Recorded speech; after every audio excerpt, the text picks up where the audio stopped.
Okay, I'd like to convene the Single Family Design Board for September 27th, 2021. May I have a roll call, please?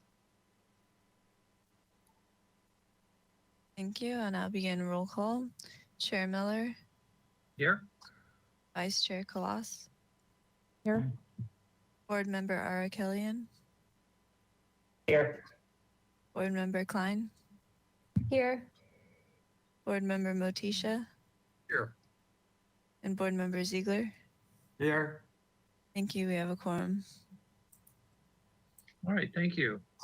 Moving on to public comment. Any member of the public may address the board for up to 2 minutes on any subject within its jurisdiction that is not scheduled on this agenda for the public discussion. Ms. Burkhart, do we have anyone who would like to speak?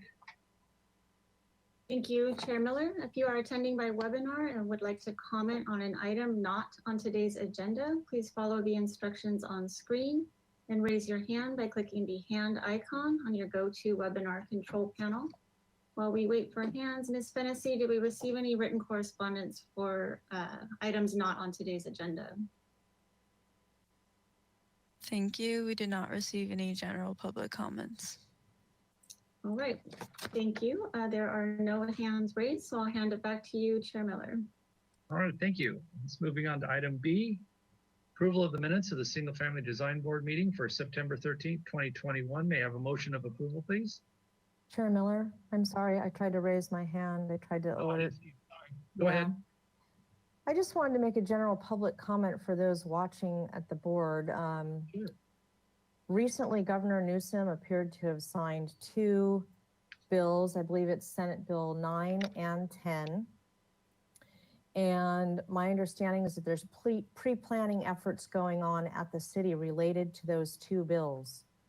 Those bills will affect single-family design areas, and I would encourage anybody in the public who is concerned about increased density in single-family zones to get in touch with the City of Santa Barbara Planning Department, and perhaps staff could provide direction or an email to whom they might be able to contact in case they're concerned about those issues.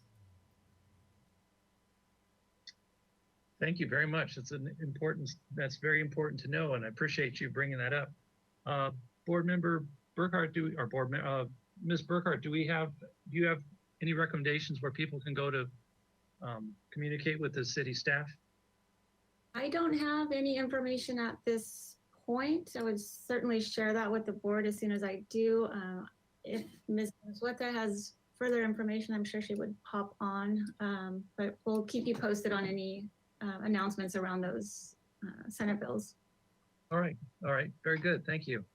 All right, is anyone else, any other one wishing to speak that I missed?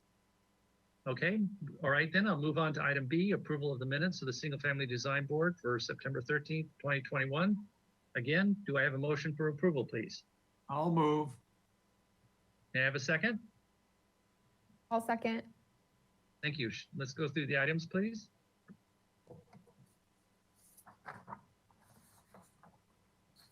Item 1, 742 Juanita Avenue.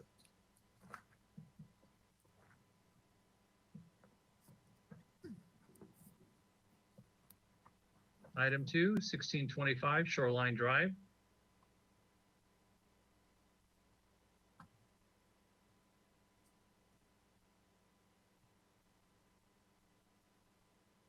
Item 3, 860 Summit Road. I have a couple comments. Yes. They're kind of fastidious. The word gauge is spelled incorrectly in comment 2. And I believe in comment 5, there's 2 words that are lacking. I believe that comment should read, the division of lights within the large window on the west elevation shall be restudied.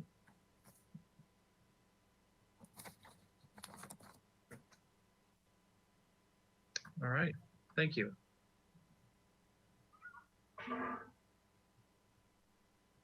Okay, moving on to item 4, 106 West Los Olivos Street.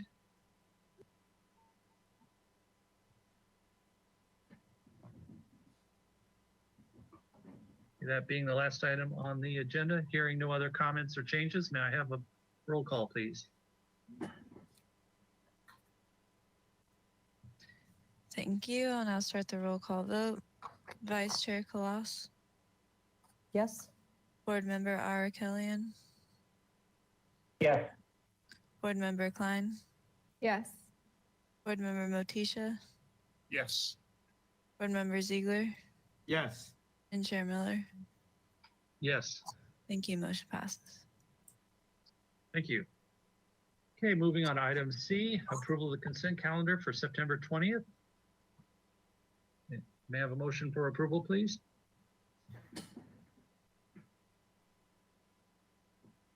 I'll move. May I have a second? Thank you. Ms. Burkhardt, if we can go through the items, please. Yes, item A was for 30 Pueblo Vista Road. The action was to continue 1 week to consent.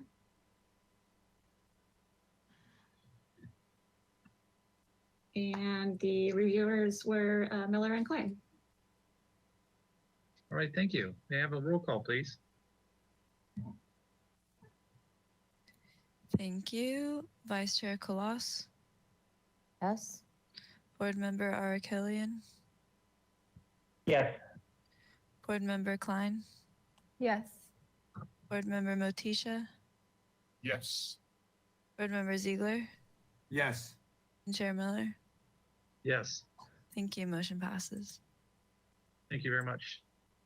Okay, moving on to today's consent, September 27th, 2021. May I have a motion for approval, please? I make that motion. Thank you. May I have a second? Seconded. Thank you. Ms. Burkhardt, can we go through the items, please? Yes, item A was for 102 Santa Rosa Place. And the action was for project design approval and final approval with comments. And item B was for 30 Pueblo Vista Road. The action was for approval of a review after final. And the reviewers were Miller and Klein. All right, thank you. May I have a roll call, please?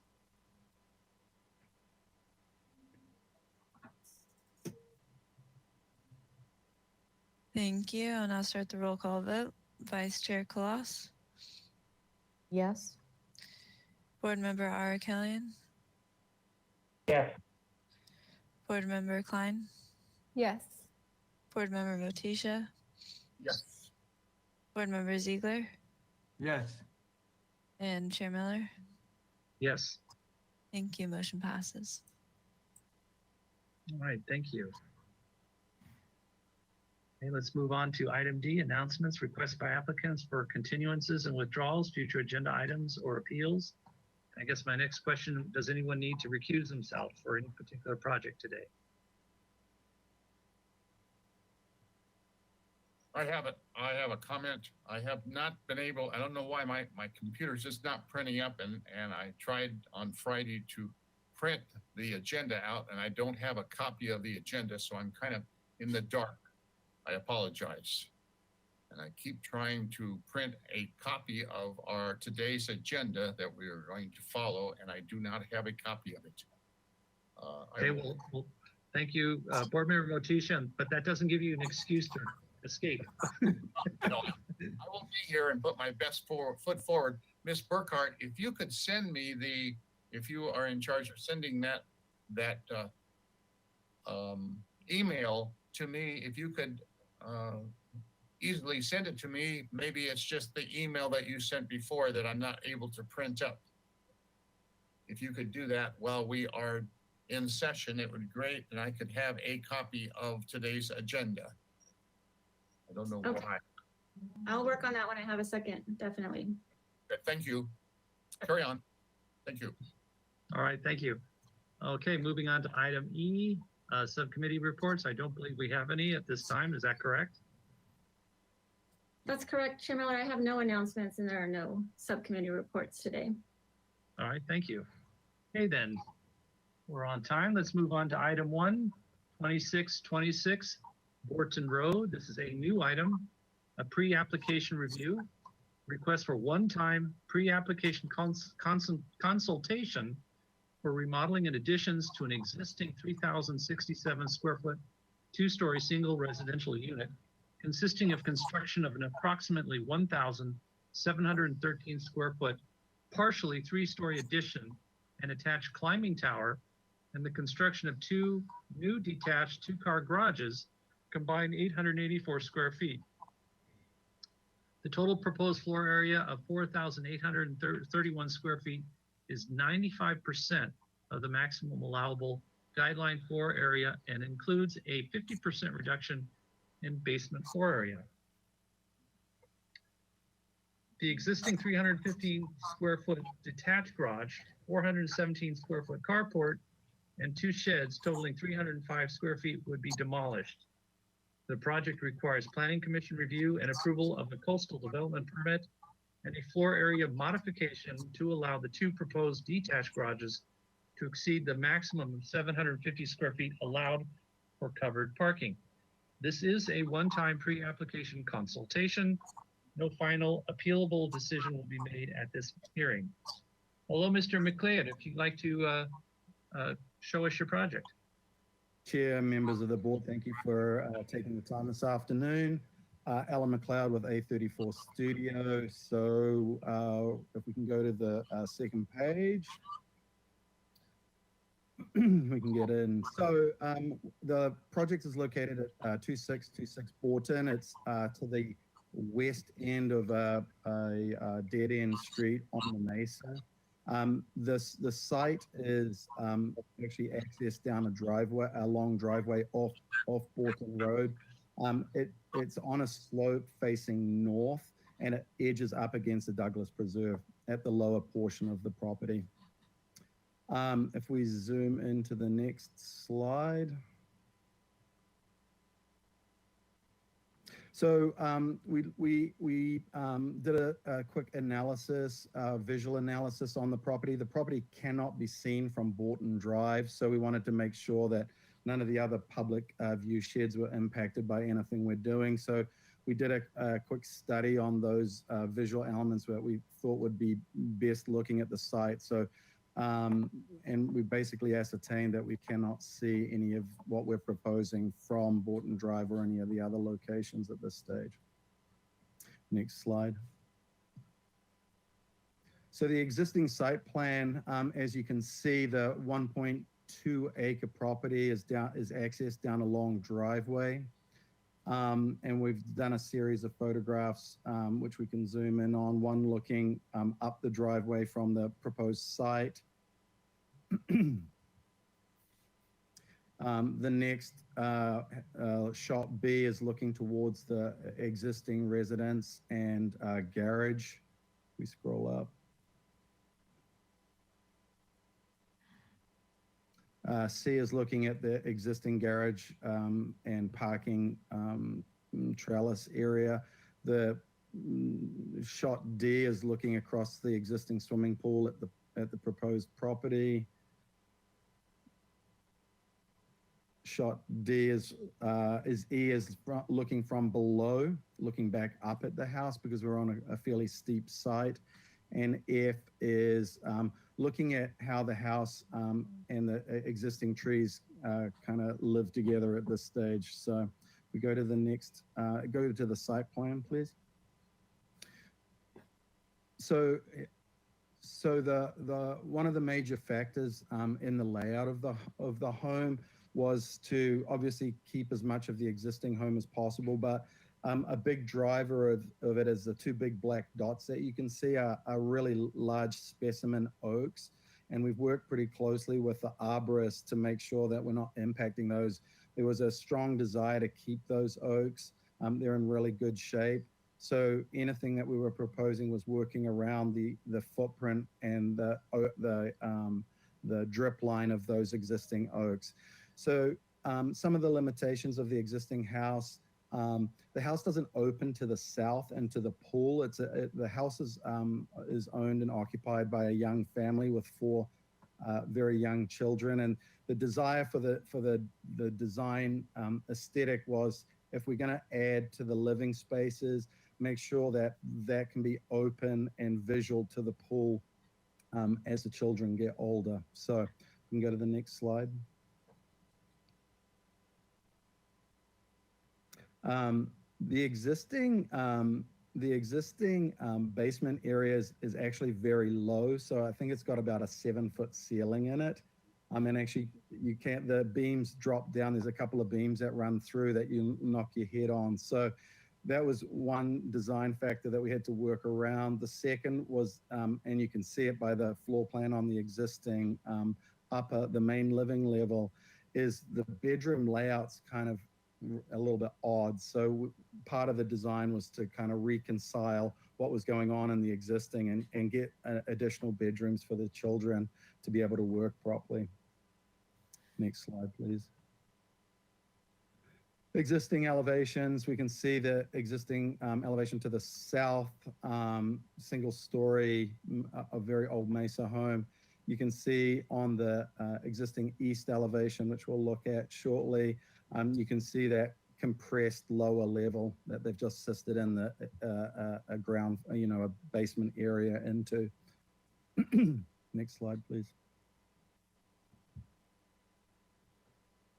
So based on the existing site plan, what we're looking at doing is replacing a single car garage down below, which is down the driveway to the north and east, as you can see it right now, with a 2-car garage down below.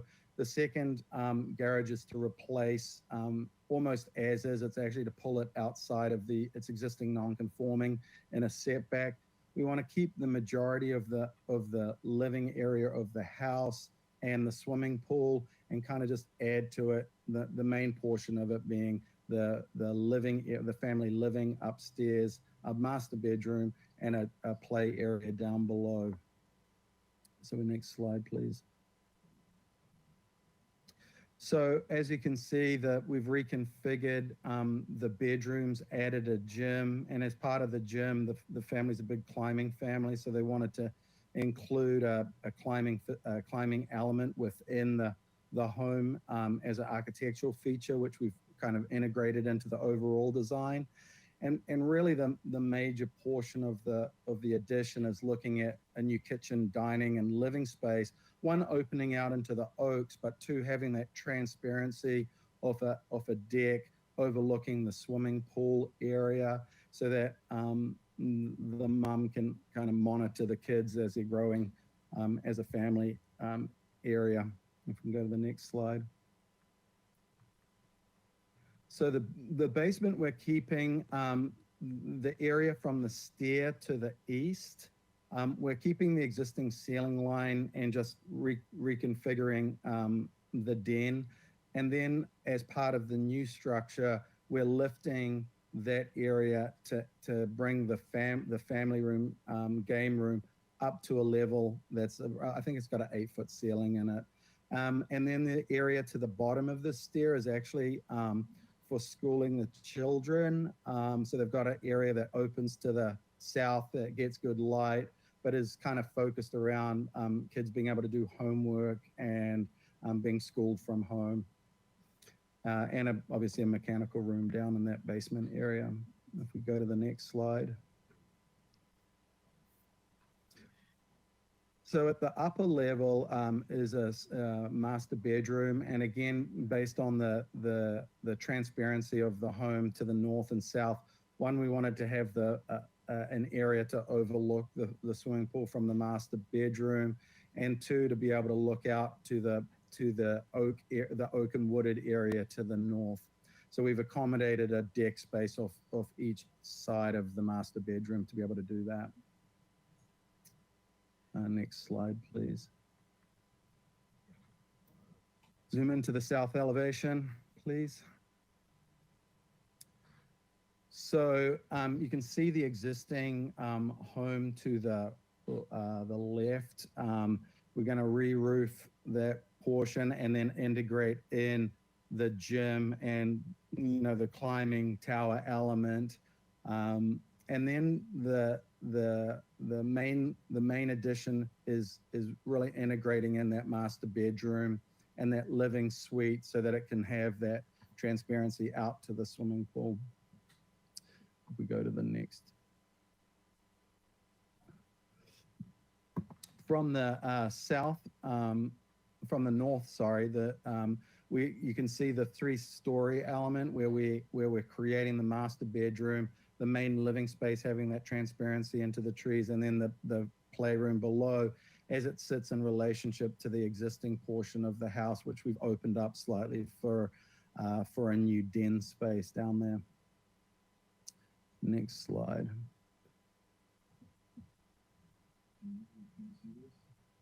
So then from the driveway portion, we've got the proposed new garage.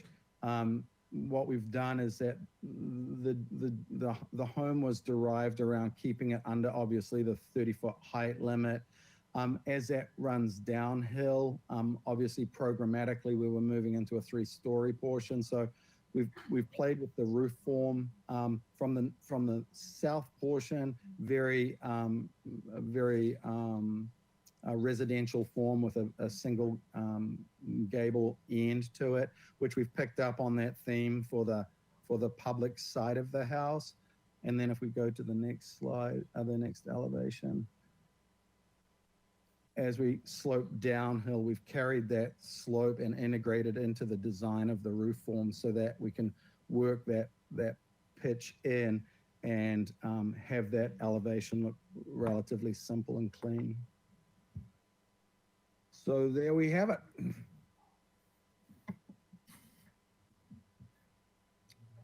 Questions? All right, thank you. Ms. Burkhardt, do we have any public comment, please?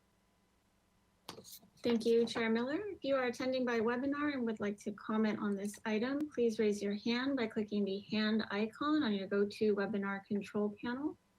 While we wait for hands, Ms. Fennessy, did we receive any written correspondence for this item? Thank you. We received one public comment letter from Kurt Magnus that was distributed to the board prior to this meeting. All right, thank you. We do have one hand raised. I would like to call on George Runcie. Let's see, I'm going to unmute you. Looks like you're self-muted. I'm going to send you an unmute request. Hello? All right, your mic is live. Hello. Hi, Your mic yes. is live. 2 minutes to speak whenever you're ready. Okay. We are direct neighbors located at 2624 Borton Drive to the proposed project site and have several concerns which are not addressed in these architectural plans. The proposed project is for a 3-story building with a climbing wall in a primarily 1-story home neighborhood. These homes enjoy views of Elings Park and the adjacent parkland. How will this 3-story build impact and obstruct views and privacy? And will any heritage trees be removed from for the project? I think that last one was addressed, but just want to put it as a public comment.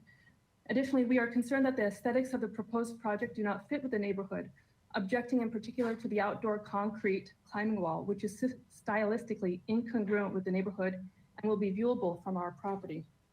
Furthermore, the project site is accessed by a narrow easement located at the end of Borton Drive, which itself is a popular cul-de-sac accessing the Douglas Preserve. Our concerns here regard site management. What will be the impact to Borton Drive street parking? Will the easement be maintained, cleaned of dirt, repaired if damaged, etc.? How will damage, should it occur, to neighboring properties be handled? And finally, will there be further opportunities beyond the September 27th meeting to follow up on whether or how these concerns have been addressed? Thank you.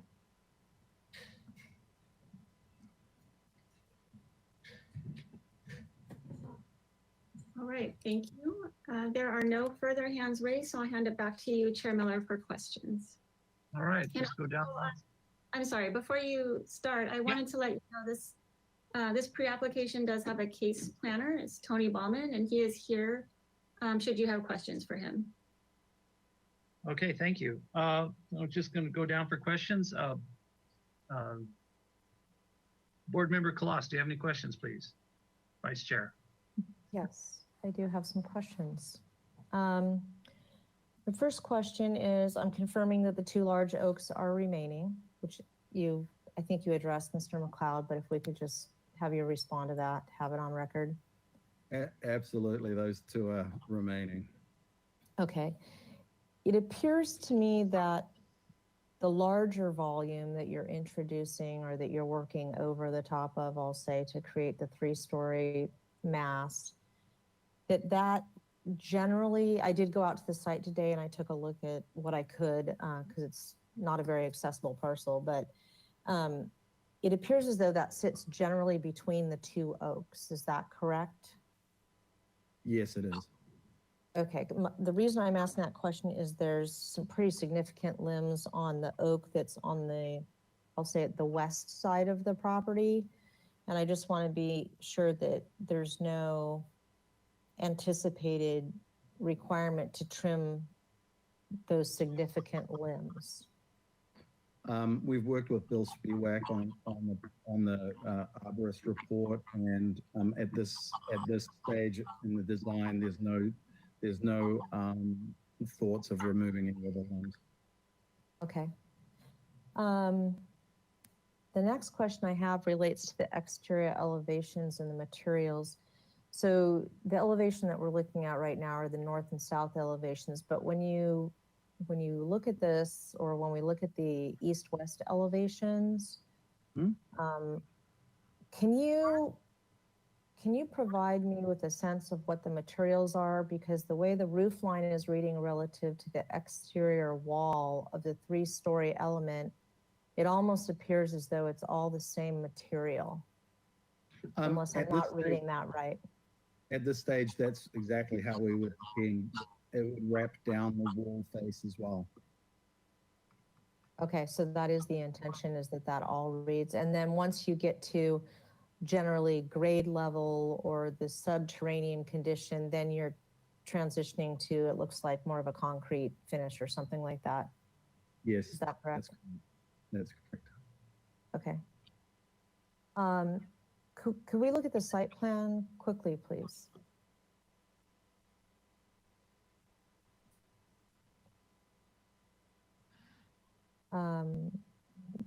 Right there. Could you talk to us a little bit more about the garages, since there's a modification request for in excess of the 750 square feet? Maybe you could explain to us why that request is being made and what those planned uses are. So the client has a love affair with vehicles, with cars, and what we wanted to do is create an easy in and out. Right now, it's a little challenging. So the upper garage is for the day-to-day vehicles. The lower garage was really going to be set aside for the special vehicles that he has. So we looked at there's an existing drive that leaks down there right now. And the plan was to put a second garage down there just to store the vehicles. So I'm gonna make an assumption, and you can tell me whether this would be a reasonable assumption or not. If you were to be denied the modification for the increased parking, I'm assuming the desire would be to keep the 2-car garage at the lower level and create maybe uncovered parking at the upper level for the daily vehicles. Would that be a correct assumption? We would look at it. Okay. What was I think there was one other question. Can you explain to us a little bit more how the climbing wall functions, engages with the house, or doesn't, and exactly where that's located? Yeah, so if we go to the plan, and then we'll go to the east elevation, and we'll see how we've integrated it. And obviously we've set a height on it right now that may be too high. We're just looking at our different options. The other elevation, actually, it's the west elevation, I'm sorry. So we've got the gym, which is the glazed area under the gable end. So the gable end was to mimic the south elevation new gable and the new gable end on the proposed garage. So we've picked that element up, and we've created an element within that gym area, which is the glazed area that you can see to the right, and integrated in. Obviously, climbing walls need a solid base, so we just kind of started to integrate in some of the concrete elements from the base and to so that everything kind of starts to read a little bit more cohesively. Okay, so if we look at this in plan view again, can you articulate exactly where we're seeing that climbing wall? Sure. Maybe on the main level? Or maybe on the floor plan, on the main level of the floor plan? So with the reconfiguring of the bedroom layout that we have, we're adding a gym space, which is basically at the end of the hallway, where you can see the glazed end at the glazed end, which was the west elevation glazing that I referenced, and then the climbing wall element is just a square element just to the north, so it's open to the gym. So I'm sorry, I'm used to climbing walls just being a flat plane. Is this actually a three-sided element where they can climb on all three of the interior walls effectively? Yes. Okay, and then they'd be climbing up I guess it would be the easterly portion of those three Yes. walls, and that protrudes up through the roof plane of that area. Is that right? Yes, it is. Okay. Those are my only questions. I just needed to wrap my head around that. Thank you very much. You're welcome. Right. Thank you. Board Member Arakalian, do you have any questions, please? I do. Can staff confirm if this property is in the Hillside Design District? Just wanted to be sure. Chair Miller, Board Member Arakalian, yes, it is Hillside Design District. Just on the edge of it. It's a narrow bit of Hillside Design District that takes in this lot all the way out to Cliff Drive and through Douglas Preserve, and then around to the ocean front. Okay, thank you. So in the presentation, I heard that there's an existing 7-foot basement, and then the basement square footage is proposed for a reduction. I just wanted some more clarity as to why the basement is going to be reduced if the proposed modification is going to bring the ceiling up to 8 feet in the basement. We're only bringing the ceiling up to the 8 feet in the proposed new. Under the existing house, we're leaving that portion alone. Okay. And just to confirm, I just wanted to be sure, is there any proposed ADU on the property? Not at this stage. Okay. Those are my questions. Thank you. All right, Board Member Klein, do you have any questions, please? Yes, from the images, it appears there's not a lot of visibility from the neighbors' perspective. Can you walk us through, if there's hedging or if you're proposing any hedging just to protect those views from the neighbors? It seems like the existing oaks help. Yeah, so we're keeping the existing oaks. Right now, the east and southern property lines are fully hedged with very tall, actually, hedges, and part of that we've cut the section through the street, through the neighbor's property. So from a visual standpoint, from the street especially, that 28-foot height limit won't penetrate the visual from walking on the southern, as a 6-foot person walking on the southern on the property line of the south of the street doesn't get to see the ridge line of this building. Got it. And my other question, is there any new landscaping that you're going to propose? I know this is conceptual. This is pretty early. Yeah, we'll be integrating. Obviously, we're going to be working with the existing pool. We may redo coping and hardscape within what we're seeing as a courtyard kind of form. And then obviously part of the presentation, I said there were four young kids. they're a pretty active sporting family. So we want a lawn area, which you can see is identified for the kids to run around and throw balls and baseball, kick soccer balls, whatever sport that all the boys are looking at doing. So we need some softscape. So that was the general idea with that. Got it. Thank you. Those are all my questions. All right, thank you. Board Member Morticia, do you have any questions, please? Yes, I think I am next. This is Joe Morticia.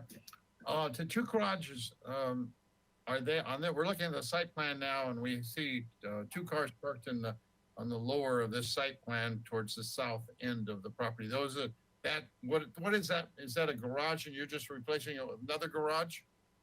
Yes, we are. Then the one to the west.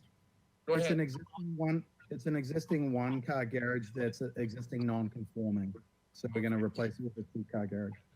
And then the one to the northwest, it is existing, and you're going to tear it, demolish it, and put another two-car garage there. Yes, that's the intent. So you really have already four covered parking spaces that you're just retaining and just replacing. The what we're calling the lower or the upper proposed garage, the one to the north as it's planned north here. It's an existing shed right now that we're looking at replacing it with a garage. Right. I think in the past we've kind of hesitated about putting that much parking on a property. What is the total acreage of the property? 1.2 acres. Oh, yeah, okay, that's fine for me. I don't mind. Plus it's And hidden. just visually, that garage is about 25 feet below the main garage, the first garage as well. Right, okay, it goes way down. Got it. Yes. Okay. And that property was again, the site plan, not the site plan, but the overall site plan, does the site plan look across to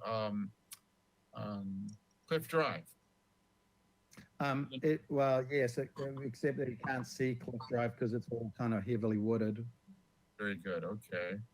And I realize this is a conceptual, you got a lot of glazing in that new addition.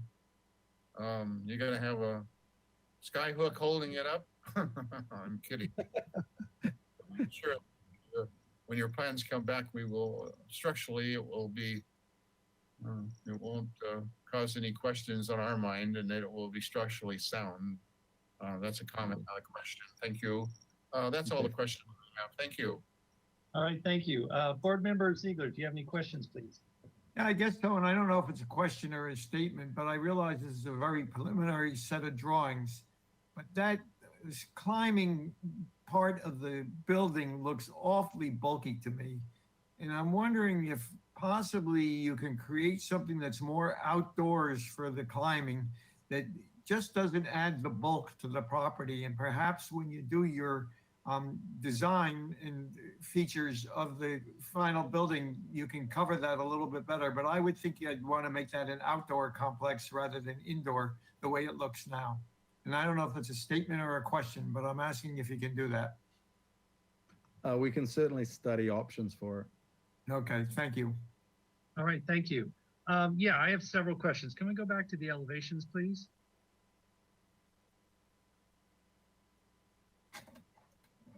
Okay, on the, I don't know, the bottom elevation, what is that on the top, on the new addition?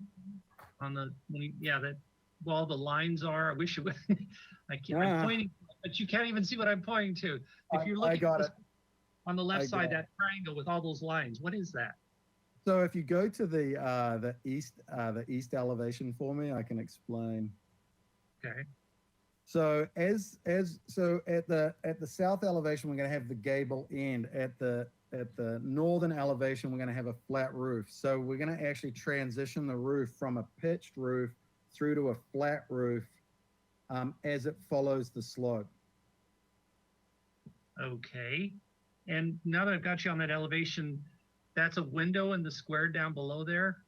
That faces directly into the dining room and kitchen from the east side. Yes. And then on the bottom basement, those are slabs of concrete? Is that what There'll be those are? Poured in place concrete with a single window opening onto a little outdoor patio area. Okay, on the other side here, I'm paying, if you look on the bottom right, there's those rectangles. What is that? Concrete. And what are those little dots? It'll be the form tie holds. They're spaced at 2 foot on center in a concrete panel. Okay, and what are your plate heights? Will be 8 foot. I think it's 9 foot and 8 feet. 9 feet for the first and 8 for the second? 9 for the main living area, 8 feet for the basement, and 8 feet for the master bedroom. Okay, can we go back to those other elevations, please?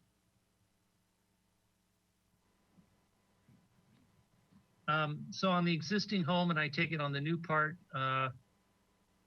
it's standing metal seam roof. Is that what you're looking at, proposing? It's a starting point for us to look at. We wanted a material that could kind of tie. We're going to obviously re-roof the existing portion of it. We wanted to take that material, wrap the new roof in it, and then be able to fold that down the wall that we were just looking at in the east elevation. So I need a material that can fold and work as a wall panel as well as a roofing panel. Okay, and what is the material of this fireplace chimney on the south elevation? Most likely we'll do it as a poured in place concrete. I was just looking at some different options, maybe doing a board form, but I think I work backwards into the more poured in place with a plywood form. Okay, and then on the north elevation, when I'm looking at the new tall 3-story element and then the existing, there's what's going on between the two? I have a new stair element that links all 3 levels together. So when we rework the existing floor plan, I have to rework the stair to be able to get it to work through the whole house. As part of that, we've got downstairs, we have a slatted area that opens into the kids' computer area for homework and teaching area. And at the upper level, that will be the pantry that you're looking at in the middle level. And then, okay. Oof. And then the thing on the right is a tower of concrete slabs. Is that correct? Yeah, the climbing wall. The climbing wall. Okay, what does it look like on the other sides? So on the west elevation, the east elevation, we've integrated into the gable end so that we bury it within the roof form of the addition of the gym. Okay. Okay. Now, what exactly was the modification? You wanted to tear down a garage and make it a 4-car garage, so you had an elevator in it. Is that correct? No, we've got we need the modification for the additional 2-car garage. Oh, I got it. So I would kind of assume they'd collect cars or something. Well, they have the vehicles. They have a lot of cars. Okay, got it. And obviously we're down a single driveway just to respond to those comments. And obviously during construction, everything will be taken care of from a maintenance standpoint. But yeah, if we work on doing that garage area first, we can actually stage some things down there. So since I've got you on the site plan right now, looking at I wish that little square. So I'm looking at the floor plan below. I'm trying to see where the concrete tower is located. It's that square right there. So that just goes straight up and it's hollow inside. Yep. Okay. So the climbing, they mount the belays on the top of it so kids can climb and work out and. Oh, interesting. Okay. I asked a couple more questions. Yes, please, go ahead. Your muted tower on that site plan does not look like the same, sorry, muted, I got muted on my mind. The climbing tower on that site plan does not look like the same climbing tower on your floor plan. Not the same, It's the same location. it's not the same shape. If you look at your floor plan, you have a climbing tower, it's only about 3 foot wide. It's off the outside of that building, or the north side of that building. This looks like the whole room is a climbing tower. Look at this floor plan. Look at Please. the floor. See, now where's the climbing tower right there? Is that whole thing is the climbing tower? Yeah, Yes. What is that? It's like 4 feet by about 10 feet, drawing right to the north of the climbing tower. I was looking at a location to be able to add a window to the climbing tower. Oh, okay. And then could we turn to the west elevation?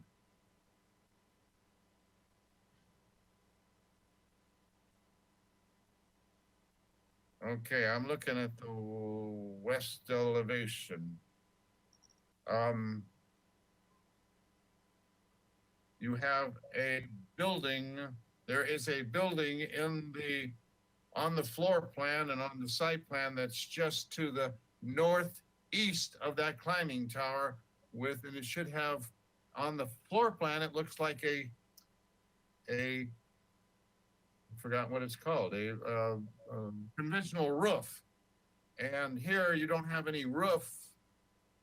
I don't see any roof to the, well, I guess it's covered up by the, I guess it's covered up by the climbing tower. I thought, it looks like the shed, looks like there's a gable end with a lot, which matches the rest of the gable ends that's been added to the house. Between, let's go to the north elevation. Go to the north elevation. North elevation.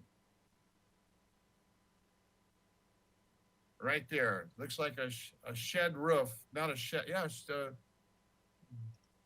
sorry, shed roof. Right Like a there. hip. That's Okay. turning. Sorry, Brian. yeah, We're looking at shed elevated roof that's to the east of the climbing tower. And that does not show. And that There will be a building line there, Joe. There will be a line there. Yes, you're correct. elevation, doesn't look the same. On the west elevation doesn't match the north elevation at that building and roof line to the east of the climbing tower. I'll leave it at that and let you correct the drawings. okay. Okay, that's my question. Thank you. All right, thanks. Board Member Ziegler, do you have any questions, please? Did I already ask you? I All right. think Yeah, I you asked. did. Yeah, okay. Okay, thank you. All right, so let's go back to the board for comments. Vice Chair Colas, do you have any comments, please? I do. Try to keep it brief and to the point in an effort to move things along here. I have to say, when I first looked at these drawings before going out to the site, I had a very, very strong reaction to this project. I was very concerned about it relative to the neighborhood, which I'm familiar with from just going to the Douglas Preserve, and knowing how close this is to the Douglas Preserve, I kind of wondered why we needed all of this gym and activity space in a home when we have the Douglas Preserve and Hendry's Beach right down the street. However, after going and visiting the site today, I have a much better understanding of how this fits into topography. And I do think that this project can be pursued successfully relative to scale with surrounding homes. So one of my comments is, I think the home that is I'm looking at my other screen, so excuse me while I look away. I think the home that's at 411 Linda Road, That is the road that runs around kind of the back side of it. If you're on Borton, heading from like Mesa Drive towards the Douglas Preserve, and you turn right onto Linda, right as you make a corner there's a 2-story home. I think the height of that home is going to be very important relative to the final height of this project, Mr. McLeod. I think if you can show a relationship between those two homes, and given the fact that they're tucked sort of back, I think there's, you know, a potential for this to move forward successfully. If the massing of this home that you're proposing is significantly taller than that, I would have more concerns.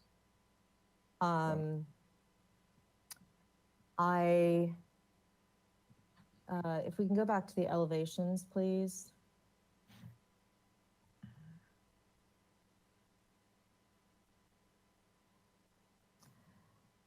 I have concerns about the sort of discontinuity of the climbing wall with the home. I feel like it could be better integrated with the home. You have a 3-story home, and then you have a 3-story climbing wall.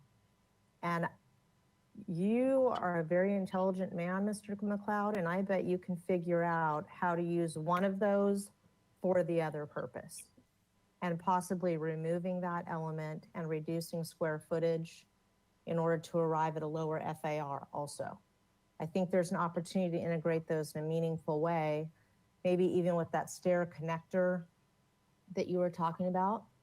And sort of the climbing wall feels disjointed relative to the home. And I think you can find a better way to create some continuity between the new addition and the existing home, and still integrate a climbing wall, but not necessarily on the west end of the home, and have it feel sort of, right now it feels like a fireman's tower to me. It's just off by itself, and I think that needs work.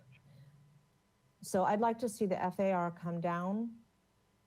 I'd like to see the tower element, or the climbing tower, integrated into the architecture itself and not be a standalone element. That may mean changing materials on the side of the 3-story structure. I'm not sure. And I'm on the fence about the modification for the parking, just because I heard you very clearly say that this project does not include an ADU yet, which tells me that there's probably one coming, and my guess is that it's going to be over the 2-car garage down below. So if that's the case, I don't know, my propensity would be to say, let's see a carport or see some different sort of parking condition at the immediate arrival from the easement road. I also think there can be some more consistency between the existing home and the new element that's being proposed, although I don't have any particular thoughts on how that needs to occur. I think you're fully capable of figuring out how to integrate that better. Those are my comments. All right, thank you. Chair Miller, if I could interrupt briefly. Yeah. I just wanted to remind the board to please keep your comments to the project that is before you today. It's not appropriate to speculate on things that may come before you in the future. There's no ADU currently proposed. I understand, Ms. Burkhart, but we're being asked to look at a project that's over the guideline FAR, and that's why I'm speaking to that, because there's potential for further development.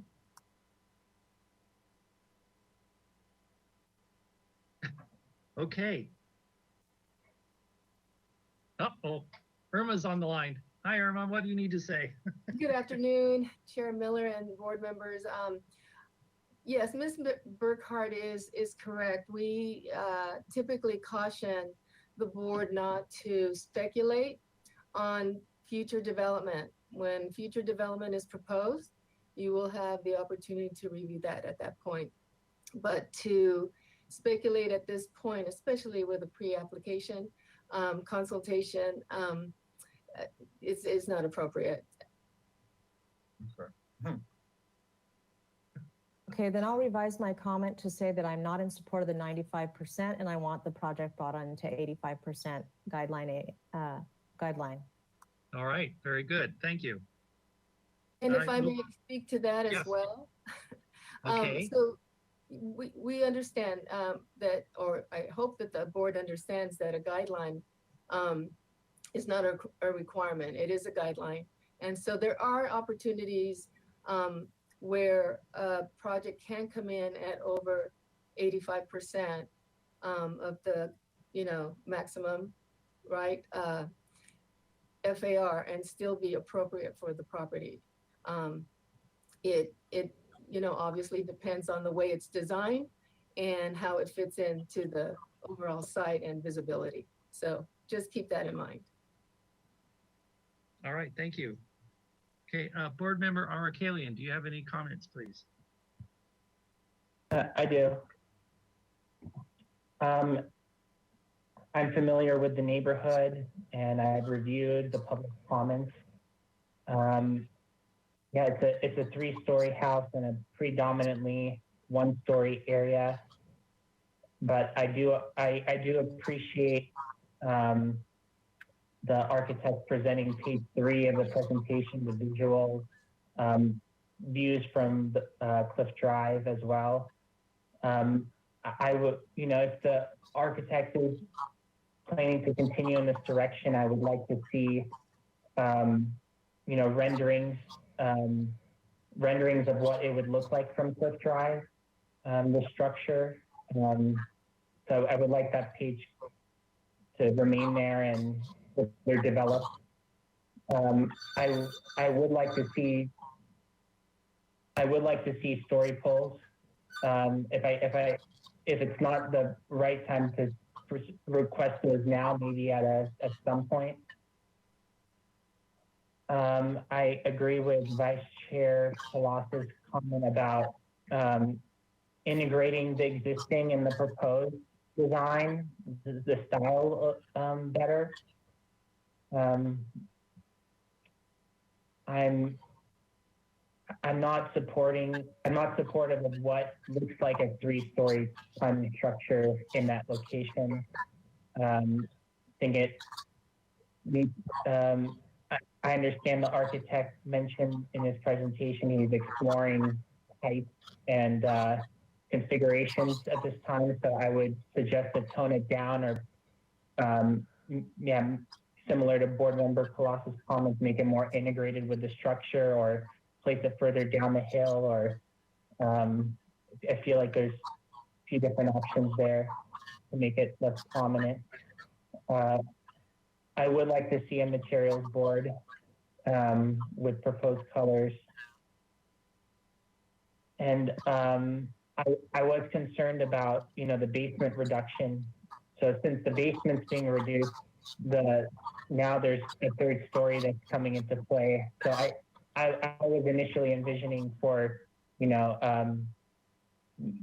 reworking the basement instead of building up as a way to, blend the house into the hillside better. And then on the last page, can we go on the last page of the,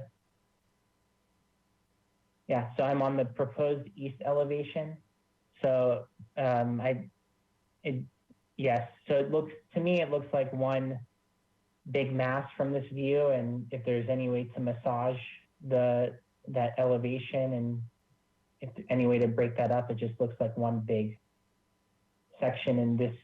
And as I believe it's not really compatible with the surrounding neighborhood. And then in the next presentation, it'd be helpful for me. I appreciate the existing elevations. If possible, I would like to see, side by side, like existing east elevation and then proposed east elevation like next to each other, it kind of helps me get a better grasp on the change. And I believe those are all my comments. Thank you. All right, thank you. Board Member Klein, do you have any comments, please? Yes, I appreciate the sensitivity to the oaks and the public views being preserved. And on page 40 of the single family design guidelines, I want to make clear that it says maximum FARs are guidelines, not requirements for lots that are 15,000 square feet or larger. And this is a larger property. So I do think that the size, bulk, and scale works within the height limits and the topography of the site. And since it's a larger lot, the garage also fits well within the slope. So I can support the modification for the garage as well. Those are my comments. All right, thank you. Board Member Motisha, do you have comments, please? Thank you. Yes, I agree with Board Member Klein. I think because of the larger lot and its location, that the proposed additions are appropriate and should be, and I support them because there's a big family there, and they are if they are out of sight, I kind of go along with saying that, oh, let's put some story poles up so they prove to the neighbors. And I've noticed that we have one comment from one neighbor that would like to see some story poles, and I think he would like to see them so the 3-story addition doesn't impose on the neighborhood. But I don't see anything wrong with the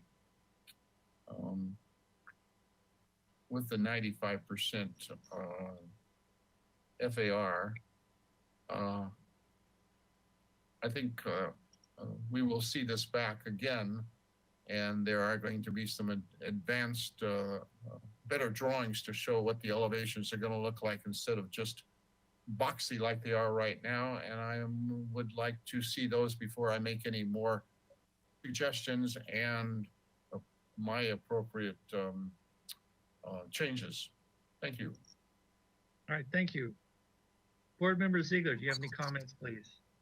Yeah, I guess I'll go back to the one about the climbing wall, and I'm wondering if they're doing something with the basement. Maybe they could take that climbing wall tower, which to me in these drawings looks very, very bulky and not fitting in with the architecture, and maybe do the climbing wall as submerged or go down into the ground and then make it a lot less bulky above ground.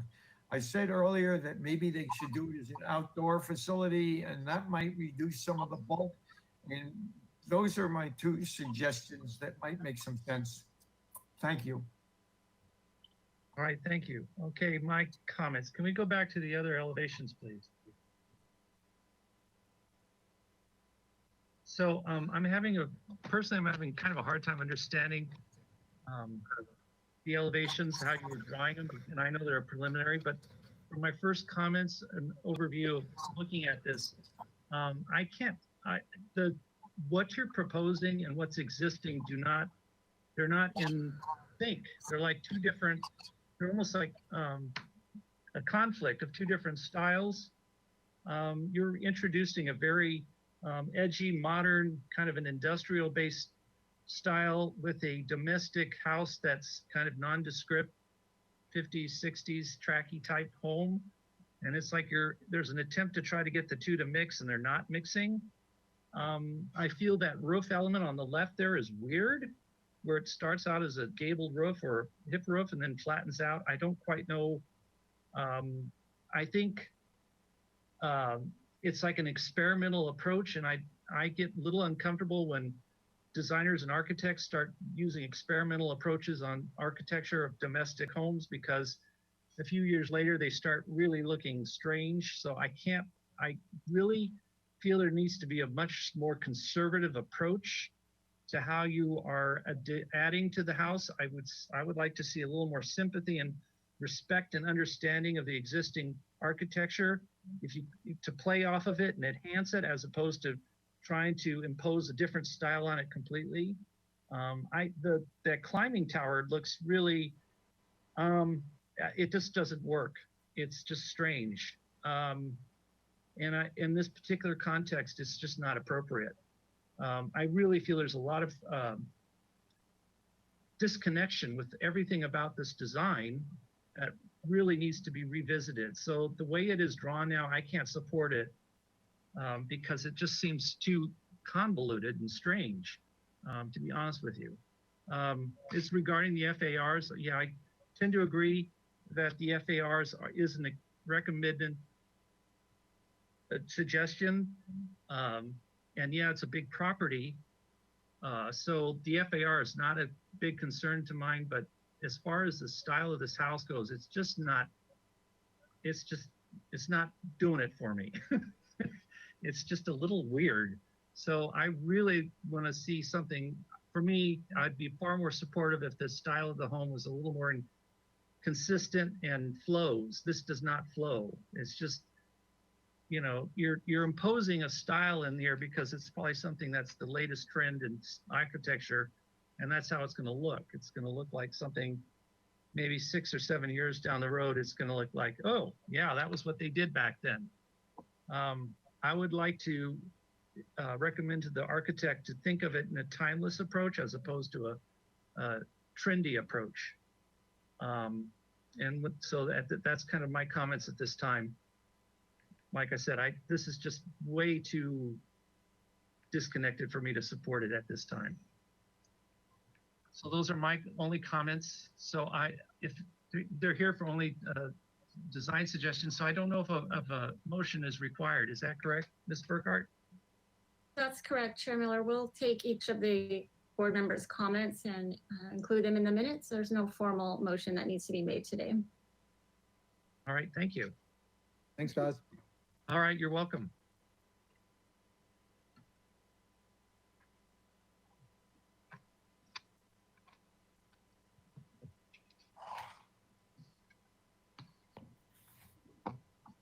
Okay, moving on to item 2. Okay. 922 Garcia Road. This is a new item for concept review. Proposal to modernize and simplify the existing 2,164 net square foot, 2-story single unit residence. The project consists of a new attached 1-car garage attached to the east side of the existing house at the existing driveway, a new lower level covered patio with a new 2nd-story covered deck on the rear of the house, a 43 square foot upper level addition, a 83 square foot lower tower level addition, new windows and doors, new roofing, interior remodeling, new electrical and mechanical systems. Total proposed new garage and habitable floor area is approximately 350 net square feet. Staff hearing officer review of the setback modification is requested for the new attached garage. No final appealable action will take place at this hearing. Project requires neighborhood preservation findings and a hillside design district and slope lot findings. Do we have a representative for this project? I'm here. It's Dennis Thompson. Hi, Dennis. Welcome. Hello. Do you have a face? That's outside of my control, I think. Okay. Mr. Thompson, I sent you a webcam request. How's that? Oh, great. Okay. There you are. Hello, Mr. Okay. Thompson. Good afternoon, board members. I'll jump right in. You can see from the aerial photo here that this house is on Garcia Road, and it's on the downhill side, so essentially faces south toward the ocean. Let's go to the next page, which I have kind of extensive photos. Well, the survey, we got an existing house. To the top of the sheet, there's an existing driveway, which kind of leads to nowhere. So the main goal of this project is to establish a 1-car garage for the first time for this property. There's a fall from the street to the south property line of about 15 feet. So there's it looks like a 1-story house from the street. It's a 2-story house from below. Let's go on to photographs. The upper left photo is looking down that driveway. So we're looking down the property line between our property, which the house is the yellow house to the right, and the neighbor to the east, I'll call it. Photo to the right of that is kind of the direct view toward the house. And then the far right is another view of the house from further up Garcia Road. Right below that view, there's two kind of the collage of the front of the house. It's two gables, two identical gables, the entries in the middle, and there's an existing spiral stair tower that leads to the lower floor. If we can zoom out a little bit, I'll see what these other photos are. I think photos 4 are across the street, so it gives you a sense of the neighborhood.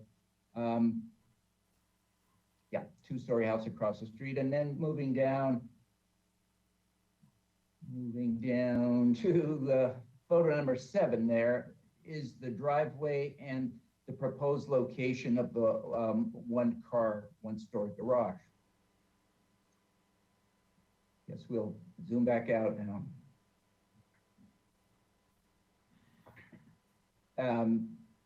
The two photos, number 10, kind of are a view looking down toward the south. You can see, and this is taken from the upper floor. There's a little trellis pergola down there. You can see there's no visibility of the neighbor to the south. And that's pretty much true on this west side to the right. Very high hedges, little visibility to the neighbors and back to this property. Let's go back out again. I want to bore you to death with these photos, but the bottom middle photo is a straight on view of the back of the house. And I think in addition to the garage, this house missing a garage, it doesn't have any outdoor open space at the living level. The upper floor is the living room, kitchen, dining room. There's no outdoor space. There's just a staircase leading down to the backyard. Photo to the far right here is just a little indication of us wanting to square off the corner of this house for no apparent reason. It has this interior jog, which makes the gable you're looking at there smaller than its sister gable on the other side. And let's go back out to the next sheet. These are other views, mainly of the backyard, partly to build our case that there's no other good location for the garage. This bottom two, or the bottom, let's see, photo number 20 and 21 are the west side of the house. The other place one might put a garage. There's a big drop off there, no driveway, no curb cut. So that's why we chose not to put it there. Let's go to the site plan, the next sheet. Actually, we've got the existing 2 floor plans, existing elevations. And let's go now to the site plan. So the additions are shaded. The garage to the top of the sheet, 2 little bump outs to the bottom of the sheet, and then a large deck to the south of the house, which I would point to if I could, but yeah, it's outlined by these 4 columns. So we're looking at the ground plane. There are 4 columns holding up the deck at the upper level. Now I think we can go on to the next sheet. There's a cross section through the garage. Here's the, on the right is the upper floor plan, the access from the street. So that's where the 1-car garage would be added. The little shaded area to the southwest is the corner that we're trying to square off to give a little better, more livable kitchen. And then you can see the deck extends from the dining room doors about 10 feet out. And we build a new staircase between the deck and the garage. Take a look at the lower floor. It'll be the new location of the master bedroom, an office, and an extra bedroom. So the master bath is the little bay window poking out to the west side. And maybe a quick look at the, well, let's go to the elevations. I was going to say the roof plan. Anyway, the street elevation is the lower left, and the only change there is new windows replacing existing windows in the same style of the house, plus the one-car garage. Same roof material as the rest of the house, and the house will be re-roofed in composition shingles. The upper left drawing is the back side, or the south side, I'll call it, with the new deck. The 3 arches are covering the lower floor French doors. And then if we, on the far right of that southeast view is the garage elevation, the 1-story garage, 1-car garage. And then the upper right elevation is, we're looking directly at the garage from the neighbor's property. Plus, you can see the deck has a portion that is covered. So the middle portion of the 3-bay deck is roofed. The other 2 are these 2 symmetrical gables. And we've made them symmetrical by adding that little chunk to the left side. The lower right photo shows the little pop-out bay from the master bath, and then the deck and the roof, the other side of the roof of the new deck covered roof. So those are the elements of the design, and I'm anxious to hear your questions and thoughts.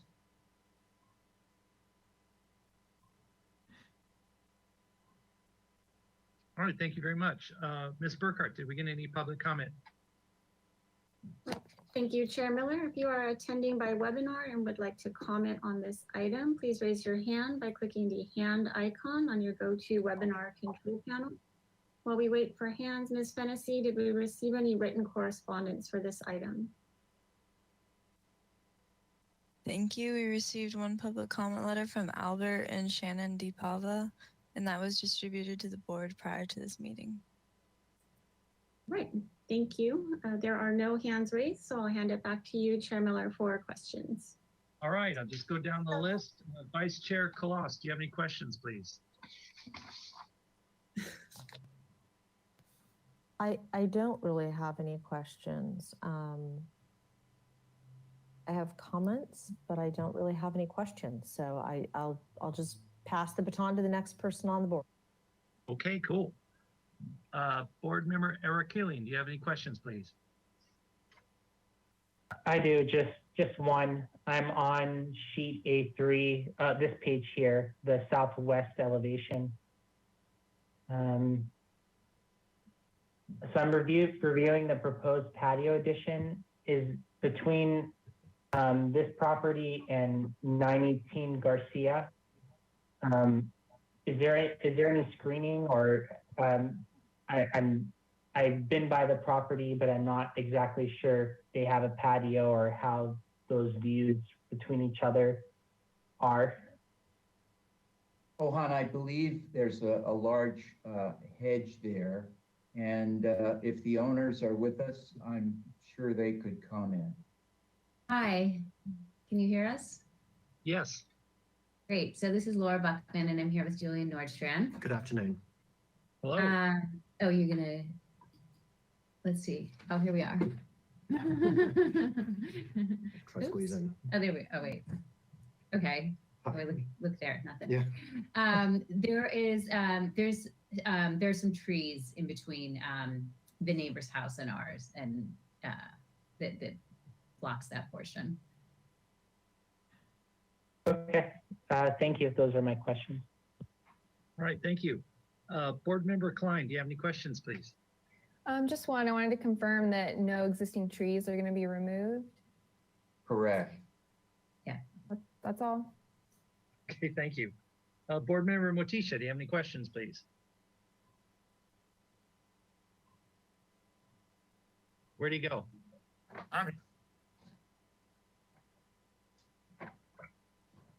There I am. There I am.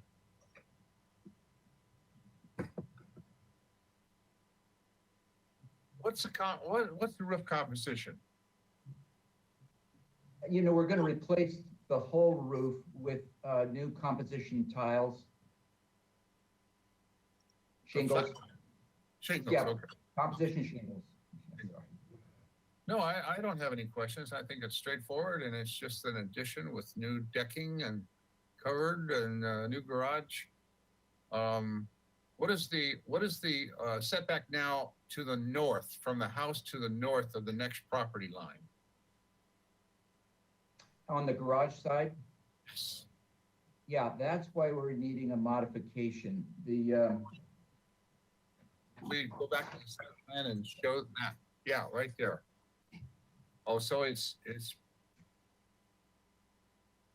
Let me Sorry see. about that. We'll have a remaining setback, there it is, 6 feet 10 inches instead of the required 10.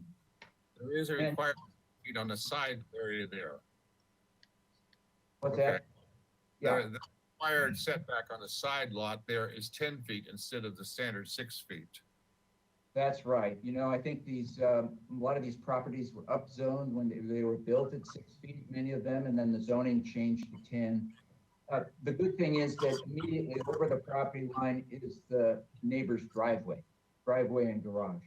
Good, I did see that. Okay, no other further questions. I'll save my comments till later. Thank you. All right, thank you. Board Member Ziegler, do you have any questions, please? Yeah, I guess I have to apologize if I missed it, but what's the floor area ratio for this project? Where's done. Good question. It's 64% of the maximum. 64. Okay, thank you. 64? Yeah. Did you say? Okay, thank you. But wait, it says 73. Okay, Excuse me, I'm looking at an old set. pardon we me had- for not seeing it. Okay, Yeah, sounds sorry, good. wrong information. That's my last question. All right, thank you. Mr. Thompson, the garage door, what type of garage door were you thinking of putting in? You know, I'm thinking of a panel door, either wood or metal. I don't think we've really gotten there yet. But it would Wood. be a roll up. It'll be wood. Yeah, I was wondering if, this would be a fun opportunity to research it. I can see like a carriage type door, because the style of your home is sort of early teens of the last century. So, they actually do make carriage doors that go up. So I'd invite you to really look at that, see if you can get a good door of that period to put in there. It would be kind of cool. Oops, I'm supposed to stick to questions. Is there a door entry from the garage to the back deck that's being added? Did I see that? You're No. interrupting me, Joe. Wait, let me finish and then you can talk. I'm sorry, I thought you were finished. So, the southeast elevation and the northeast west, so I'm kind of trying to figure out the back of the garage. I'm having a hard time understanding the elevation. Right On there. the southeast side, the garage is to the right. It's a blank elevation. The Oh, that's roof is- okay, got it. All right.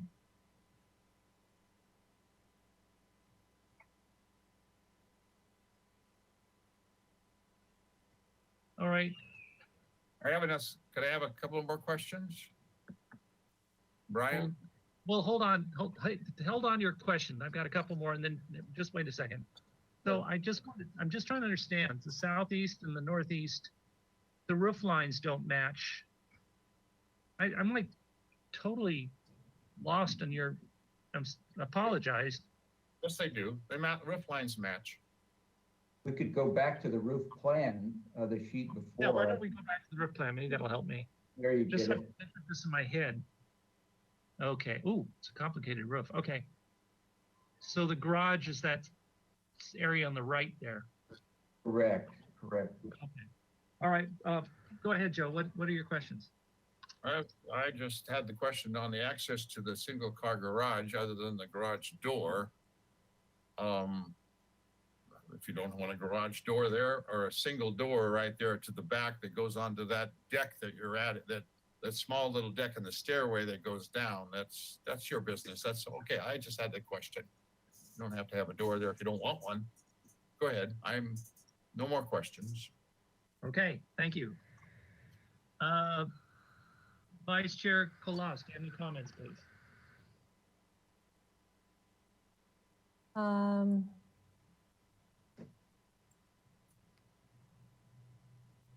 No, I'd like to see the detailing when you return, Mr. Thompson. I'd like to see the detailing for the guardrails. I think I'd like to see something a little bit more special than just the simple guardrail that is being delineated. It doesn't mean it needs to be ornate, but I think it could be a little bit what we're seeing. General nature of the garage door that's being proposed is fine. You may want to consider having division lights on the top row of the garage door, kind of to mimic the windows of the house and provide some light into the garage if that's desirable for the owners. I actually think the decks that are being proposed are going to make a big, I think they're going to make a big change to the house and really increase the desirability of it and livability of it from the exterior, from the user standpoint. And I think it's well integrated into the existing house. I would be interested to have some material boards. I don't know if there's planned, color changes associated with this, or if the garage door would be the same color as the trim color of the house, or if it would be a standalone unique element. So I think some clarification on those items as well as the color of the roof would be helpful. Those are my only comments. All right, thank you. Board Member Arakalian, do you have any comments, please? I do. Similar to Vice Chair Colossus' comments, I would like to see what the proposed colors are going to be. It looks like the architect is closely following these existing materials, but would like to see the colors. I've reviewed the written correspondence. Feel like the addition seems respectful to the neighborhood. I think the project is going in a positive direction, and I do appreciate the architect providing several photos on page 3. So thank you for those. Those are my comments. Thank you. Board Member Klein, do you have any comments, please? Yes, I think the placement of the garage makes sense within the site.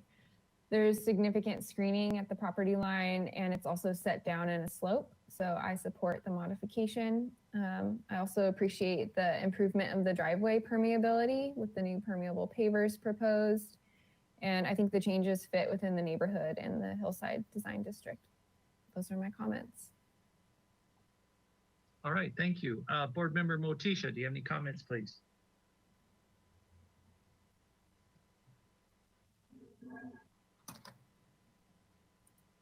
Unmute yourself.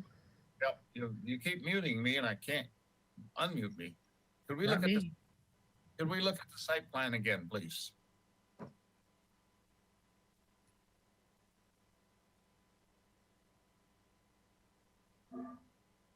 Okay. Okay. There is access right here. I see there's 1, 2, 3, 4. Looks like 4 risers that go behind the new garage from the lower deck up. Okay. I was just questioning access from the front yard to the backyard, and there is down along the side of the garage. That's fine. Oh, there is on the other side too. Okay. No, I have no questions. I support the project. Thank you. All right, thank you. Board Member Ziegler, do you have any comments, please? What? Am I muted? No, I'm not. I You're think not the now? project, computer audio, I'm okay. I think the project makes a lot of sense and I'm all for it. Thank you. All right, thank you.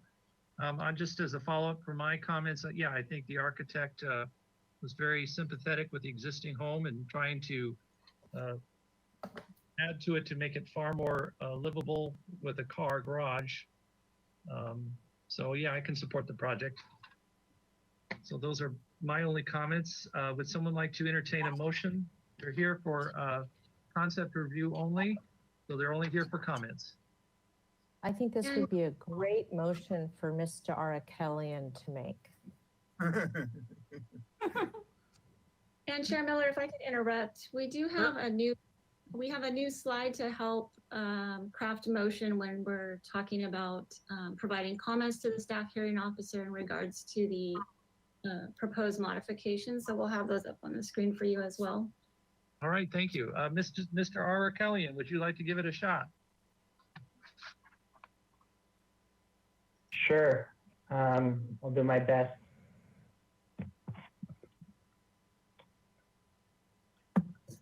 So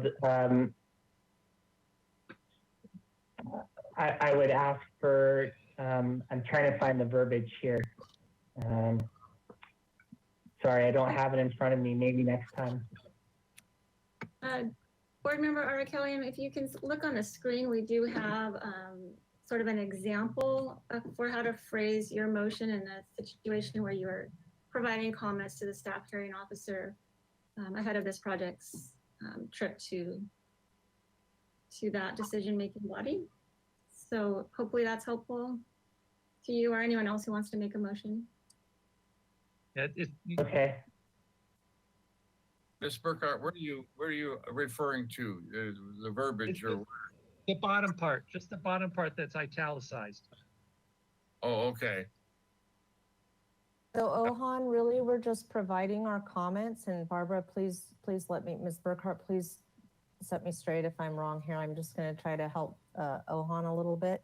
So really what we're doing was we're providing our comments so that there's a general direction for the architect. And then we're also providing, in this case, I believe, we would want to provide positive comments to the staff hearing the staff hearing officer with the specific verbiage that Barbara is giving you on this cited.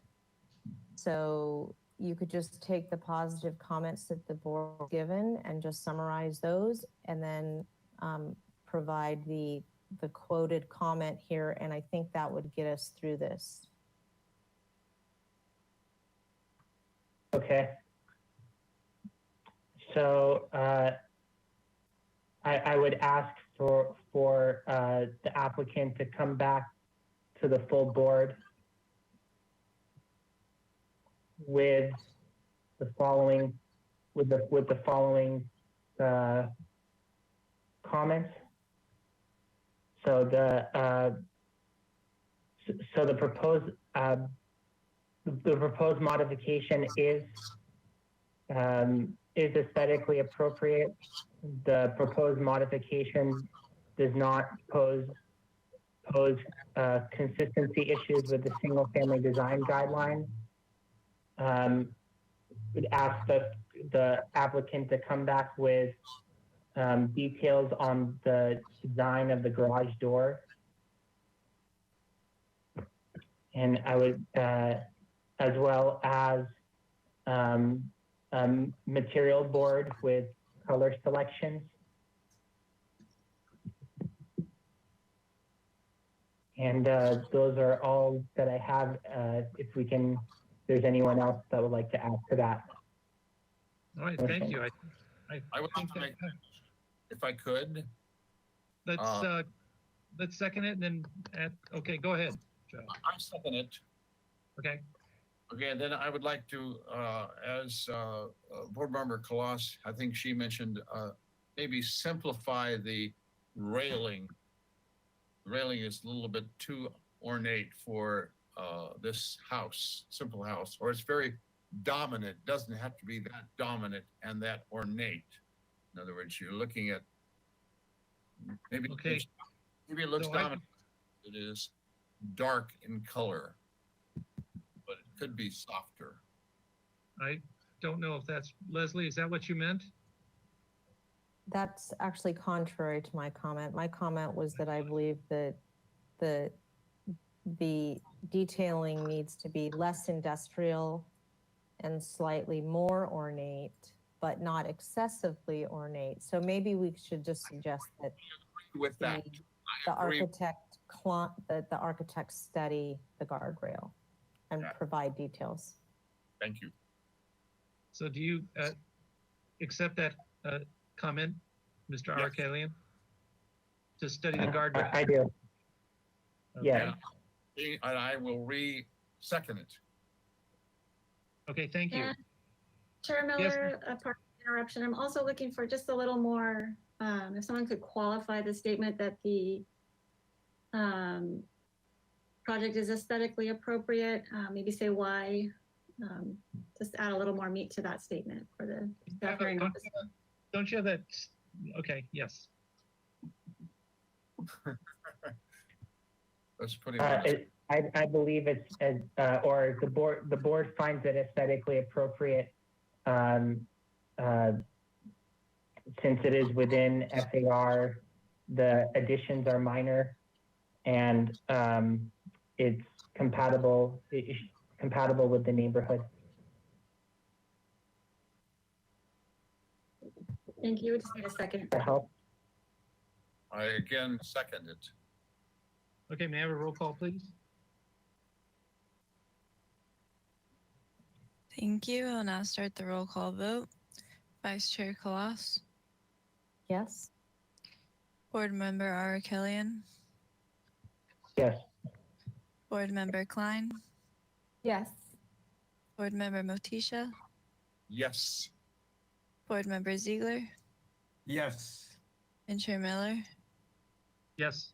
Thank you. Motion passes. All right, thank you. Thank Thank you, you Mr. all. Thompson. You're welcome. Okay, moving on to item 3.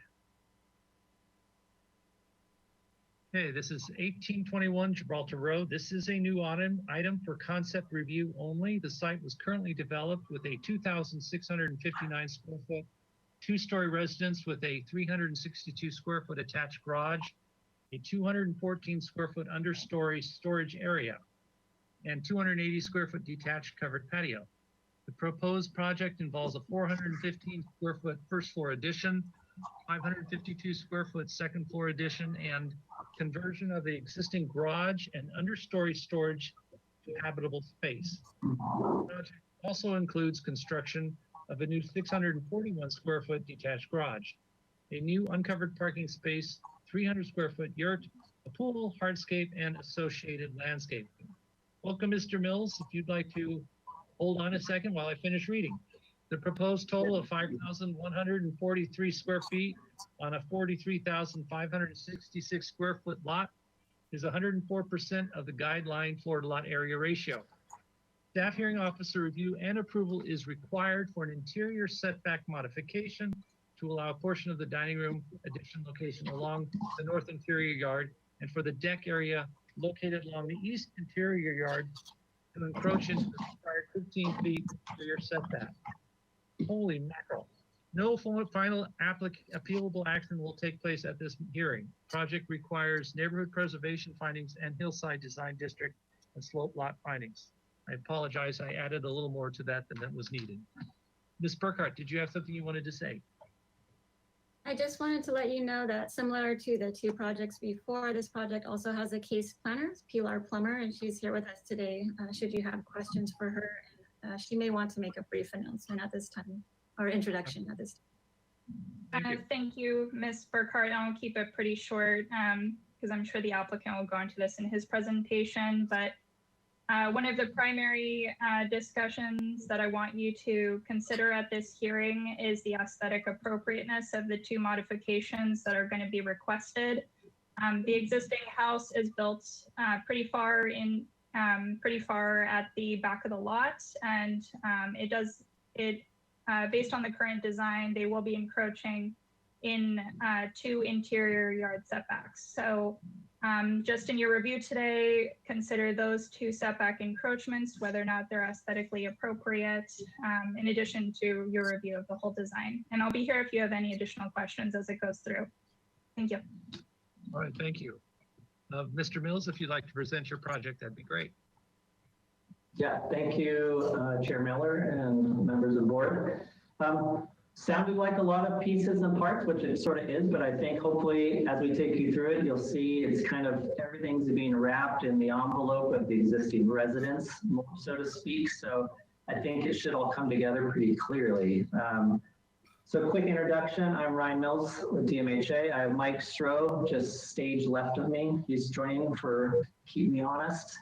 And then the owners, Alan and Fiona, are watching online and available if need be. And lastly, part of the team that's not here for this presentation will be Courtney Jane Miller for landscape and site work, which you'll get to see more of next time. So we're very excited for this project. It's actually, we think, a gem of a residence. So let's jump into the one thing I want to show on this sheet. If we can zoom into the site map, I think that's important to understand context. So we are the parcel in the middle, 1821, thank you. And then so what this gives you are the distances of all of our adjacent neighbors and how we're set. So it was just mentioned, but you can see how on our parcel, we're set way far back on that northeast corner. Unfortunately, a little closer to that northeast corner than we would have wanted or placed currently. And that's kind of what led to some of the requests for modifications. But then, so likewise, the neighbor to the north of us, 1971 Cielito, you can see is actually likewise at the top of their part, north of their parcel, and about 150 feet apart from us. And then you can kind of go clockwise. Everyone is somewhat about 130 feet, 130 feet to 1901, and so forth. So on the west, 1815 Gibraltar is 135, represents probably the closest in proximity. So context for you guys. Okay, let's go to the next sheet. Zoom in top left and we'll just take a couple seconds on each photo. A beautiful site, beautiful neighborhoods. You can see heavily wooded, lots of oak trees, and fairly dense throughout all of these sites. So that's something that actually drew the owners, Alan and Fiona, to this property. So I think the site is perhaps even more magical than the house, but so it's something we want to enhance and really take care of. But so here's just an overall shot with our project in the middle. That's the existing residence. So let's rotate, keep going to the next photo. Here's a typical view of the site. So most of the site looks and feels like this. Oak trees, wooded, lots of shade canopies, significant boulders, and natural paths that move around. So again, that's sort of the nature of the site, which will enhance, add to, as I'll take you through the master site plan. But in general, the feeling, the look, feel, and experience wants to maintain this kind of environment. This is a shot also of an existing little shed pavilion that's there and we're gonna maintain. So let's go to the next photo.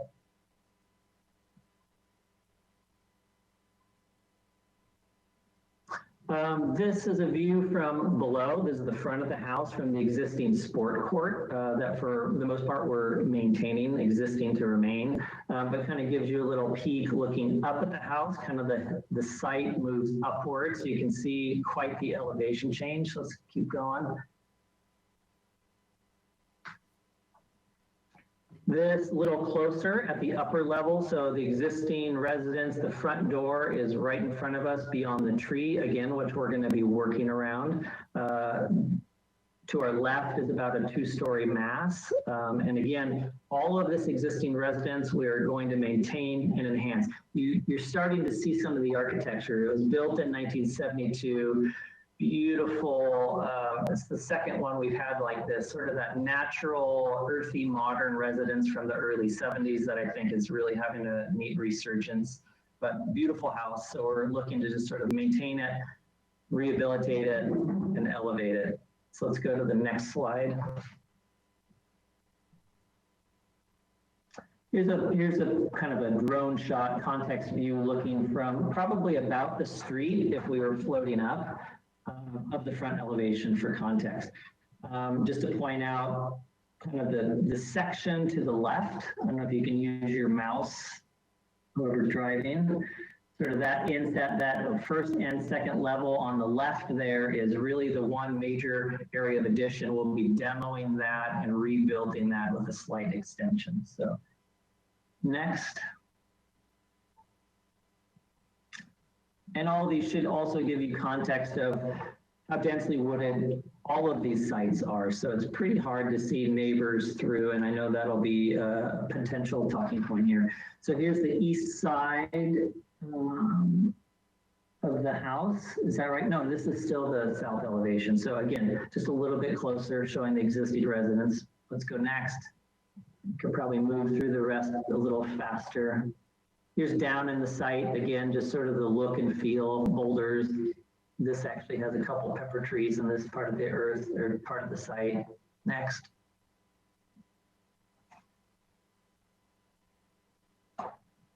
Here we are, we're in the northwest corner, the top of the site, looking back at the house. So this is the west side of the house.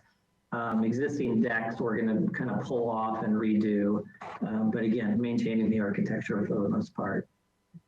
Next. And I should point out, because we saw in some comments, that we're not proposing to lose any trees in developing the site or the architecture. I mean, perhaps some small brush and ground cover, but we're not proposing to remove trees. If anything, we'll look at enhancing some of the borders if that's appropriate. Again, front elevation. So that probably covers it. Maybe zoom out. I think that about covers the existing residence and its flavors. Let's go to the next sheet. So here's our concept site plan. So we've worked closely with the owners. This was all previous to CJM coming on board, but this is really a diagram meant to establish zones of the site and kind of the amenities that we are hoping to plug in. So let's start with, let's go to the top right, zoom in, and we'll start at the residence. I can point this out in a couple places. So just back a napkin, the white represents the existing residence. So the crosshatch in black represents our areas of addition renovation. So on the north is an existing roof line that we'd like to extend. And this is one of the encroachments beyond the interior setback to enclose as a new dining room, kind of an indoor-outdoor experience. In red is the amount that we're asking for the encroachment. The hatched part on the right is the actual roof. Everything to the left of that, also in red, is actually hardscape. Working with Pilar, she still suggested we show it as part of the encroachment, even though it's, maybe 12, 14 inches above grade. So we're considering that mostly grade, but we've included it in the encroachment.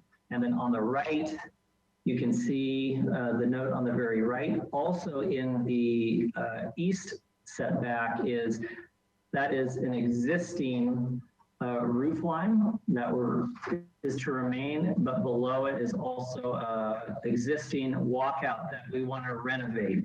We don't want to add to it. We actually want to make it simpler and smaller if possible, but because it's in the setback, it also may trigger encroachment. Let's start moving left across the site. So the northwest corner, so it's kind of the main living area. So in our minds, one of the big goals of the project is connecting indoor and outdoor. Again, this area of the site is one of their favorite places on the parcel. And so that's why we've actually reconfigured some of the house to better connect visually and physically with this part of the site. So as you move out, we spill down to kind of like this main garden area that we're showing those two umbrellas, that red and yellow umbrella. This is meant to just sort of be a restful gathering place under a canopy. That was where you saw the photo looking at that little pavilion, but this is just sort of a nice, cool area of the yard connected with the house. And then left of that is, a fun element we're playing with. So starting with the yurt. So the yurt is intended to be a breakout space, a creative space for Alan or Fiona to operate as an office or a fun place for family to visit and to use. And then below it, deck, and playing with the idea of the koi pond. This graphic probably is too generous in terms of scale, but it's just an idea that we'll develop a little further. But that's the intent of that, kind of a really light structure. I believe there's a couple in the near vicinity in the neighborhood, a couple yurts that the neighbors have. So kind of a fun idea of a little yurt in the wood. So as a component to the project, different from the house. And as we move downward, you see we're introducing kind of meandering paths. Some exist, but we'll have Courtney work on developing those, meant to be like a nature walk, contemplative spots throughout the site. As we go down, the next white box is that existing covered, we're calling it now the exercise pavilion, but that's that structure you saw a photo of. We'll clean it up, put some exercise equipment in. So that's what we're intending for that, reusing that. And then to the right of that becomes a gathering spot, maybe a little bit more formal. So it connects with that exercise pavilion. It connects to the house on to the right. So you can see, point out there, that hatch point is that next addition.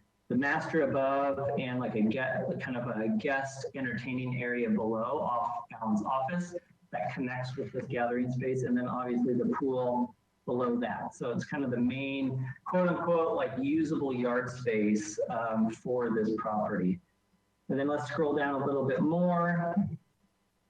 As we move down, items on the right. So we're showing as backdrop to the pool, a new garden shed. And what that's being proposed for is to really create some separation and privacy between that, the kind of the quieter pool area under the canopy of the oaks with that sport court. So kind of creating a physical barrier to distinctively have two zones for that. If someone's bouncing a basketball, want to kind of keep that over there.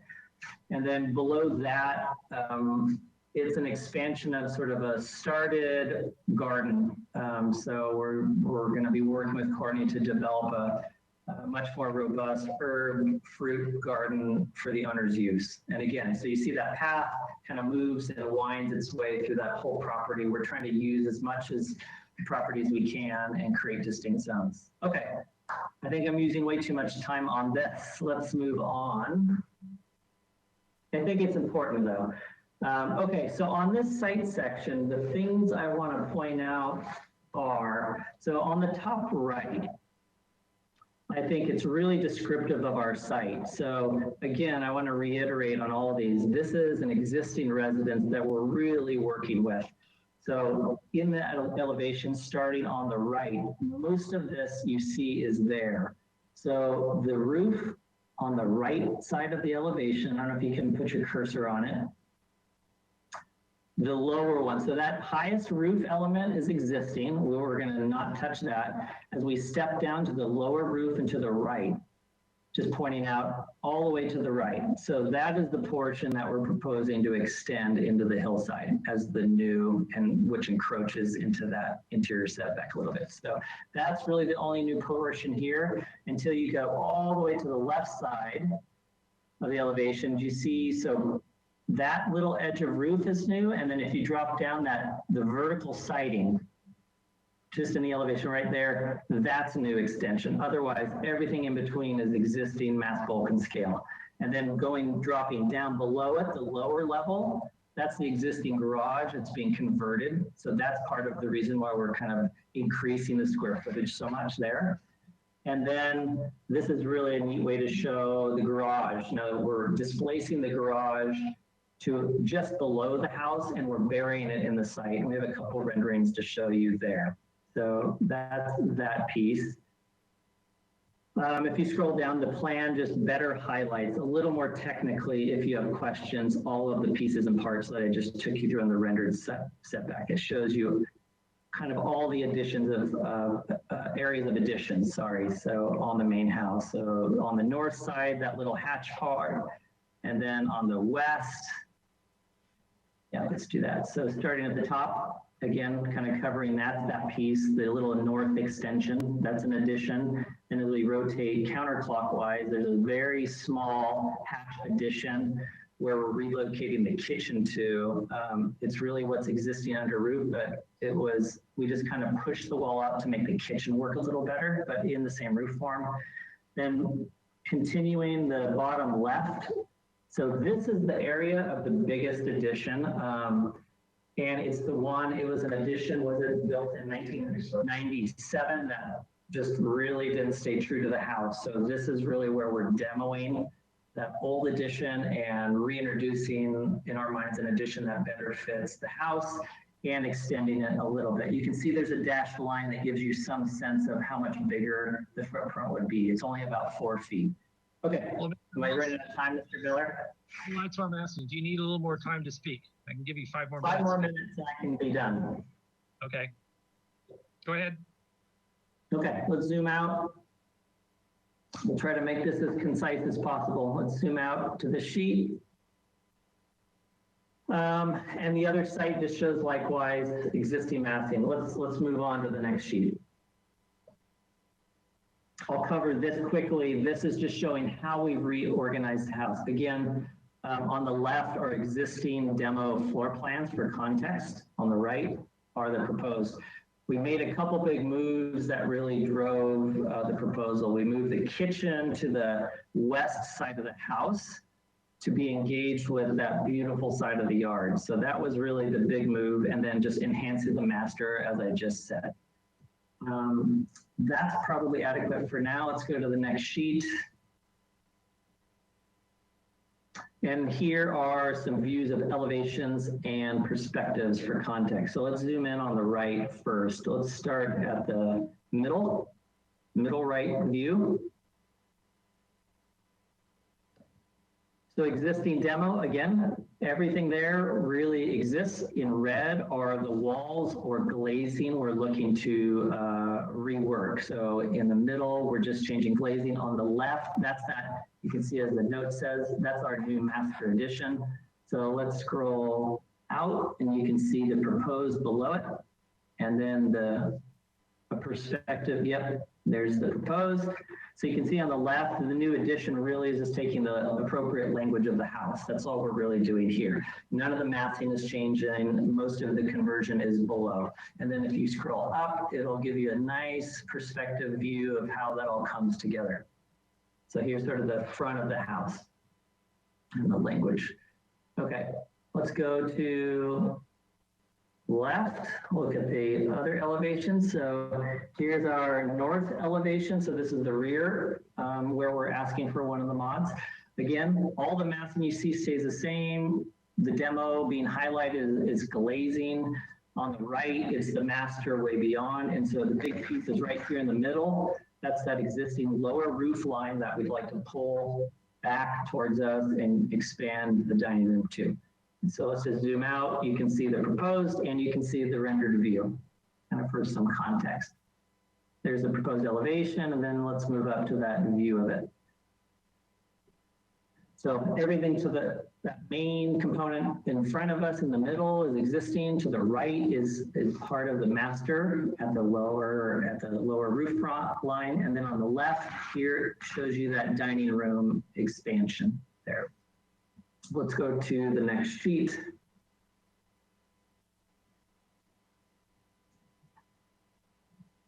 Okay, a couple more. Let's do the same drill. Middle right, existing demo elevation.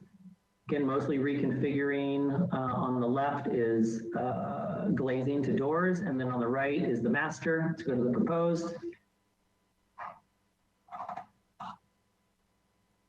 And there it is, there's the proposed master with understory space, again, in the new architecture.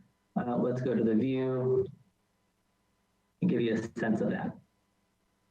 So there it is from, and now in the renderings, we're not showing all the trees, kind of too hard to do, but picture this under a canopy of a bunch of oak trees. So, and then let's move to the left, one more elevation. So here's our east elevation. It's kind of the simplest. Really, the two parts on the lower left is the garage we're converting to office, and on the right is that existing patio that we're cleaning up, rebuilding. So let's go to the proposed for a second, and then you can go up to Here's the proposed.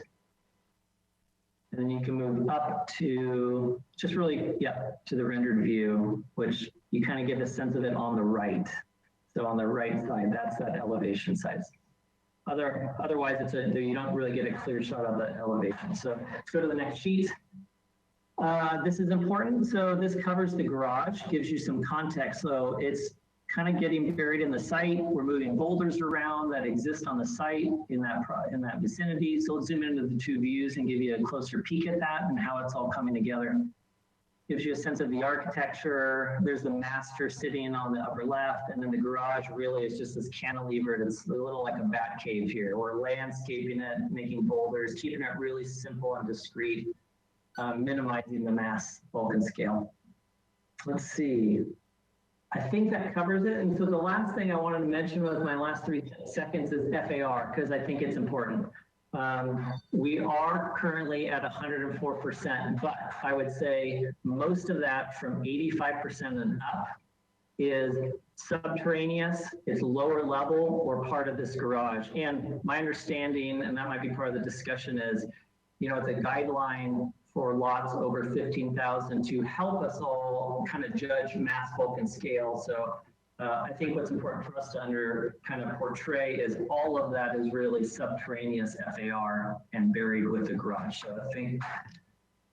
All right. And there's all the different little structures add to that as well. So I think in terms of mass, bulk, and scale, I think we still hit about an 85%.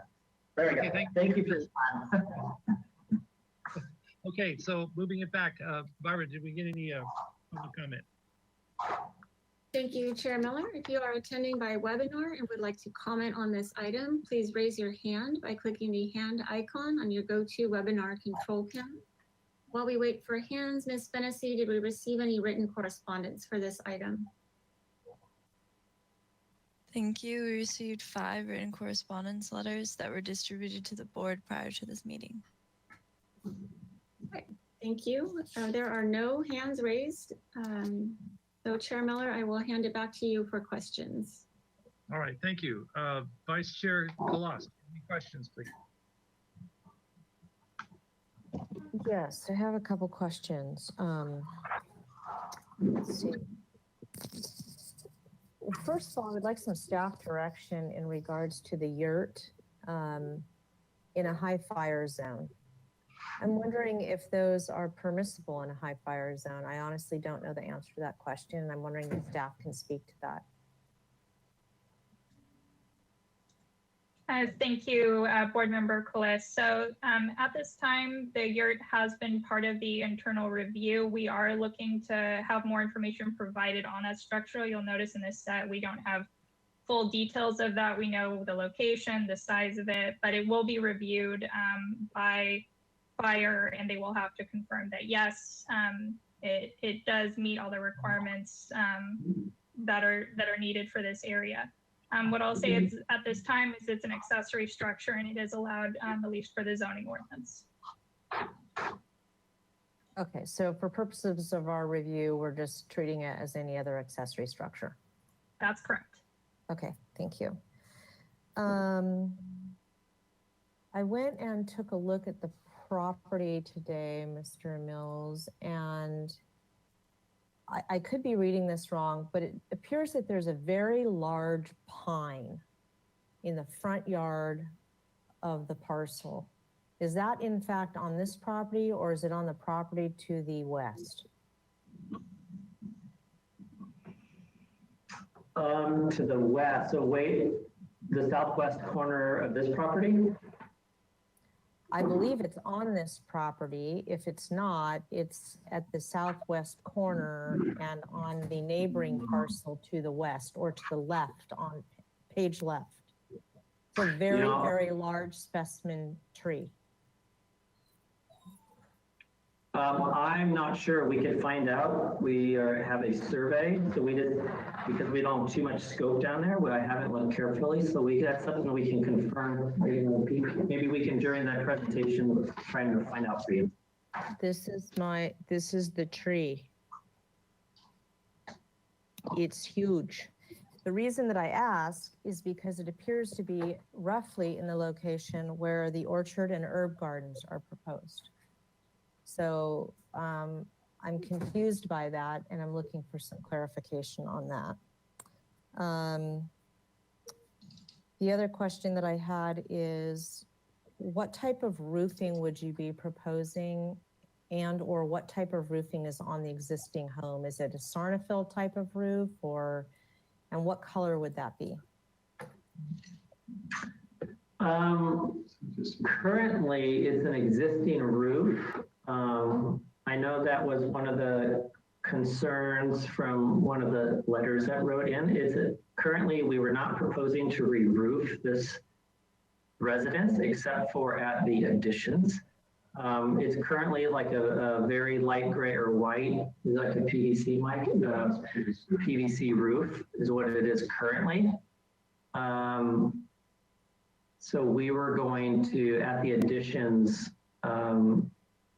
just sort of add to that so it was cohesive. So we don't currently have a proposal to replace the entire roof. Do you know when the roof was re-roofed? It was whenever they did the solar, I believe. I do not. I don't know, like we can find out about the roof. So that's just what we've adopted, and we don't know about that project. That predates us as well as the current owners. We could find out for you. And then I'm getting information on the tree is outside the existing fence on the property. So they are not proposing to remove that tree. And again, my site diagram is representational, and Courtney will, I think, take it, run with it, and protect all those trees. Okay, from what I'm seeing, it's inside the running fence. So unless it's just, it could be a perspective thing in terms of where I viewed I think it's important to have that on the plans if or when you come back to us, is that tree be located. Absolutely, absolutely. And we will not be removing that tree. Okay. The other question, can we go back to the floor plan for a moment, please?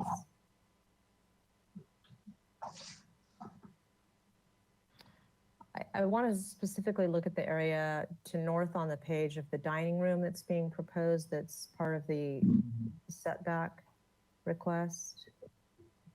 Can you tell me what the dimensions are of that room? From north to south on the page, please. Yeah, we're getting that for you right now. Wait 1 second.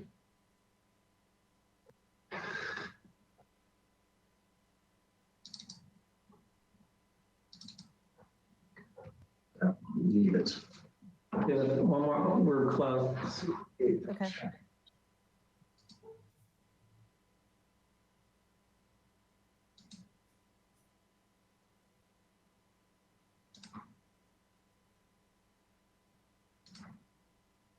So it comes, is there any other questions while we're dimensioning that? I guess the other question is, what drove? Sorry, 11'6" deep is the dining room, north to south. From the north. So it's about 13 east to west. So that's 11'6". Oh, 11'6". 11'6". Okay. In the other direction.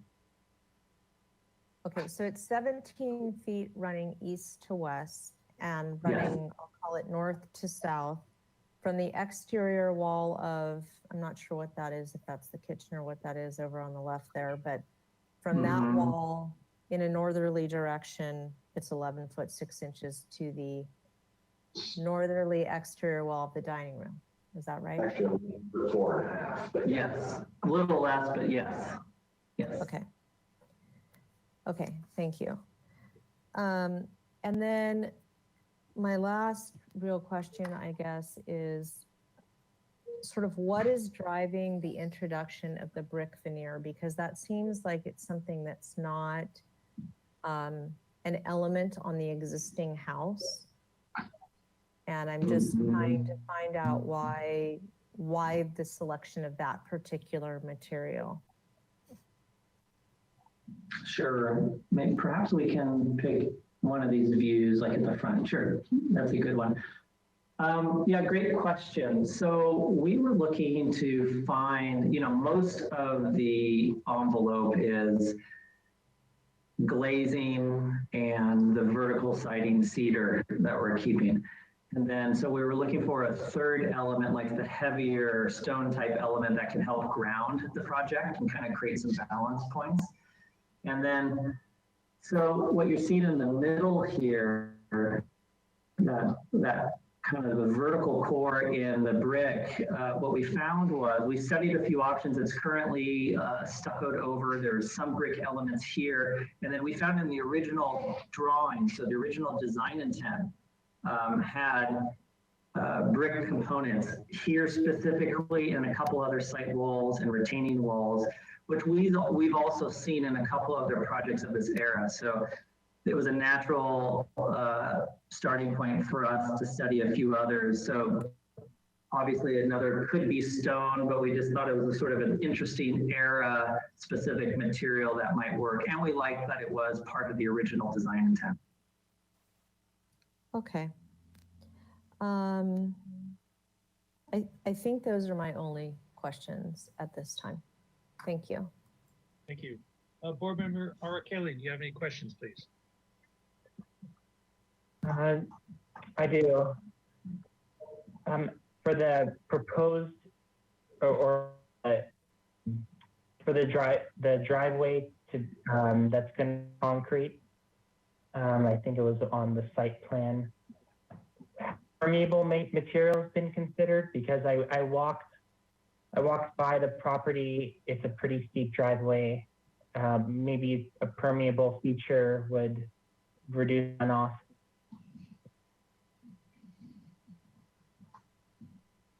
That's absolutely something we can consider. Again, for me, the site has been conceptual. We're identifying things, so we will absolutely take that note and consider it. It's currently all concrete, that driveway running all the way up.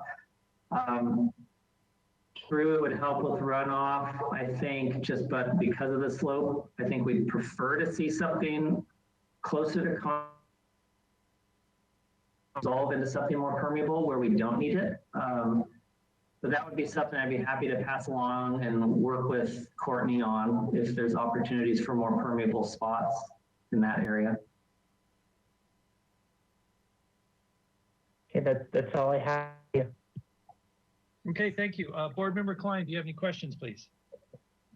I don't have any questions at this time. Everything's pretty clear for me. Okay, thank you. Board Member Motisha, do you have any questions, please? Yes.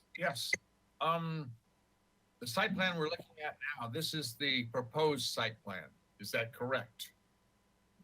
Correct. And the two cars that we see parked together right there, is that the garage or is that the in front of the garage? That is the proposed garage. So they're underground there. So is there an entrance from that garage up to the next story up into the house? Yes, and we have a sheet for the last sheet of the set. I had to rush through it, but yes. I'm just asking that because there is seems like a lot bigger area from the garage to the existing house than you have shown. It's out of scale. No. Okay, well, if the two cars in your site plan are parked where the garage is located, you just don't show the garage over the top, then sorry, go ahead. If I may, I might clarify. I want to make sure I'm saying this correctly. So this sheet shows you pull in where those two cars are parked or under that cover, right? So that was sort of our back cave there. You walk towards the back of it, there's a stair up. and out. But what I want to clarify, maybe we can go to the floor plans now. You do arrive, you're still outside at that point, so you're not going under the house. Let's go to a floor plan. Zoom in. Yeah, zoom into one of the lower level. Okay, see at the very bottom, so below the study. So you Okay, can so see it that there. it doesn't come out into the house, it comes out above into the yard. Correct. And then to that entry sequence to the front garden. Yes, you are correct. That's what I was asking. It doesn't, the garage is not directly connected to the house. No. It just didn't look right to me. Very Yeah. good. No, I don't have any further questions at this time. Thank you. All right, Board Member Ziegler, do you have any questions, please? Yeah, perhaps, Mr. Mills, you already explained it, but I don't understand for the life of me how it's a nice sized lot, but you're 104% floor area ratio. Is there a way somebody could explain that to me? I'm a little naive, I think. Oh, yeah, go ahead, Mr. Mills. Well, let's see. So we can kind of start by just counting. Actually, that plan was a good one. So how does the rules work? So FAR is counting all the habitable areas. It's counting most of the accessory structures. It's counting the garage structure, even though it's detached. So it's counting the year. So it's considering all of those elements go to our FAR, right? So we got to add all of those things up. So I think that's important to understand. And that was sort of the comment I made earlier, just holistically, that if we took away all of those sort of accessory structures, the subterraneous garage, our lower level, our subterraneous wine room, all those things, if we weren't counting those, we're currently counting all of that. We would most likely be much closer to 85%. So the mass bulk scale of the main residence would be, but so in some ways we feel like it sounds like we're getting penalized because we're adding up all these things that, in our opinion, do not contribute to the mass bulk and scale of the existing residence, which is really its purpose, as far as I understand it. So now we dug into this a little bit. We haven't gone down this path because we were hoping we wouldn't have to. You're probably all very well aware there's ways we can adjust the site a little bit. We can start not counting a lot of our lower level areas with some additional adjustments that we just weren't that interested in doing. So with a little bit of fine tuning on paper, we probably could bring that down. We just didn't want to fuss with that if we didn't need to. So I don't know, does that kind of help frame why we think the additional things added up? Is that an adequate response? Yeah, I think you've explained it. It just seemed to me it was a nice large size lot and it seemed pretty, but I guess you've got a lot of other ancillary buildings there that make the total come to that high. Thank you. Yep. All right, I guess my only question is you're requesting a modification so that you can expand the dining room into the setback, is that correct? Correct. And that what is the height of the retaining wall that dining room would create when doing that? Let's go to the plan. Yeah, let's go back there. So currently that is a patio, that area that has an existing retaining wall of about 2 to 3 feet. And so what we're doing is we actually want to rebuild that retaining wall of about 3 to 4 feet and push it back a little bit. And that we use that as like a replacement retaining structure and then kind of a open air feeling dining room on top of that. So our retaining wall, the back wall, the north wall of the dining room would be, 3 to 4 feet. When you say open, what was that? You made that concept, open air what? It's like a glazed in room. So we want to almost feel like a screened in porch. It's sort of the visual we're going for. So roof element, mostly glazing and posts, like it was like a porch at one point, and then we glazed it. Okay, got it. Thank you. That was probably my only question at this time. So we'll go back to the board for comments. Vice Chair Colas, do you have comments, please? Yes. Let's see. Apologies. Before board member Colas makes her comments, I just wanted to clarify there's 2 setback encroachments. So it's the dining room addition as well as the replaced, and if you can see it more clearly on the site plan, but it is encroaching into 2 interior setbacks. So in your comments, I think just. Oh, got it. Yeah. Actually, Mr. Bolton, can you go to the floor plan? I just want to show, I think that'll show it a little bit more clearly of what they are, or that's sufficient. Yes. Thank you. That top one. So there's the dining room addition, and then you can see just to the right, there is a portion of the patio, and it's rebuilt deck area, as Mr. Mills explained earlier, but it is in the setback, so that's part of the encroachment as well. So, thank you. So, just to clarify, go back to my question. So that retaining wall where the dining room is popping into the setback is already there. So you're not creating any new grading? Is that correct? There's an existing retaining wall there. We're replacing that and pushing it back. How many feet? Like 3 feet or 2? So we're replacing there's an existing one there. We're doing a new one about the same size, but a little farther away. All right, thank you. All right. Anyway, sorry. Go on. Where is the dining? May I ask, where is the? The host, can we? I apologize, but is this Vice Chair Colossus' time to speak? I thought we were just about ending questions. And It's okay, Brian. Go ahead and ask your question, Joe. May I speak?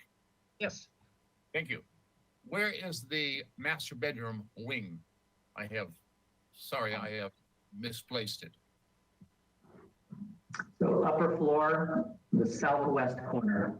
Oh, okay, above the, that's the new, is that the new wing? Sorry. This is the location of the existing master, so we're kind of maintaining its location. So where you're seeing the bedroom chamber that says master bedroom, that's all existing to remain. So then you see the hall to the left, and then everything left of that, the bath and closet core is the part we're demoing. That's also currently part of the master, but we're demoing that side and rebuilding it a little bit bigger. That is on a second floor, and there is a floor underneath it of a family room, and got it. Okay, yeah. Thank you. All right, Vice Chair Colossus, if you'd like to continue. Thank you. I kind of have a lot of mixed feelings about this, to be just to throw it out there. It's a great existing house. It's a great existing lot. And you are charged with keeping it great and doing something great with it. And I think you guys are really trying to do that. My concern is that part of what makes it so wonderful is that there is a little bit of funk. And what's happening here is very clean, and it feels very machined. And it just, at least in terms of the way the renderings are coming across, it just feels like it's gonna lose that funk. And that's where I'm afraid it's all gonna fall apart. So that's why I started asking questions about the brick, because if you get a very machined brick, it's gonna look very industrial as opposed to looking more organic. So I think there's a lot of thought that needs to go into, I think there's more development that needs to happen in the landscaping. And I think that, and these are just general comments, then I'll get into more specifics, that I think in terms of the selection of materials, It's going to be very important for you and for us to all consider that going forward.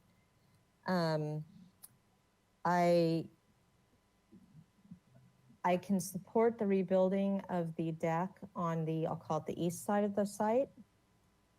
I struggle with and I'm not sure I can support the extension of the dining room on the north.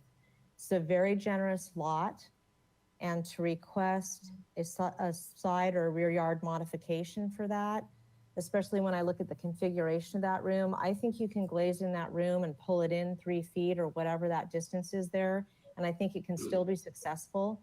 The reality is that most of the time, I would imagine these people are not going to have 10 people sitting there to dinner, and that the table will be staged and it'll be looking beautiful, but that they could probably move it 2 feet down the rest of the time and use it for the occasion when they've got 10 or 12 people sitting around the table. So I have a hard time supporting the modification on the north side of the house, especially given the lot size and all of the opportunities that this lot has.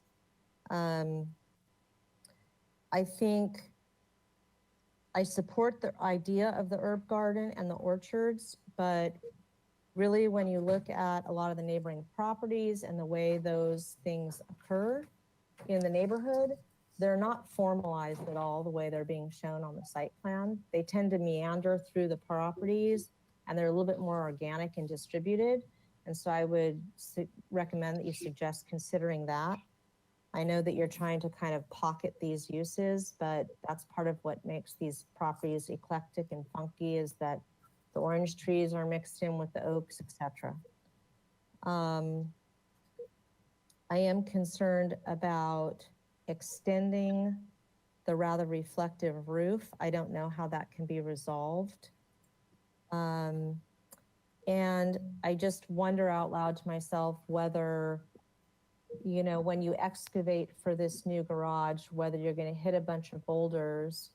And if you do, is there a way to take that material and use that material for some of the skirting on the property or some of the walls that you're showing in brick? So those are my initial comments. I think the koi pond can be much smaller, but I realize that that's sort of a personal, you know, that's a personal choice. So those are my only comments. All right, thank you. Board Member Arakalian, do you have any comments, please? I do. So I like that the architect is following the existing style to, you know, from street view, it's echoing Vice Chair Colossus' comments, you know, it's a very nice design and quite nice from street view with the trees, this wooded area.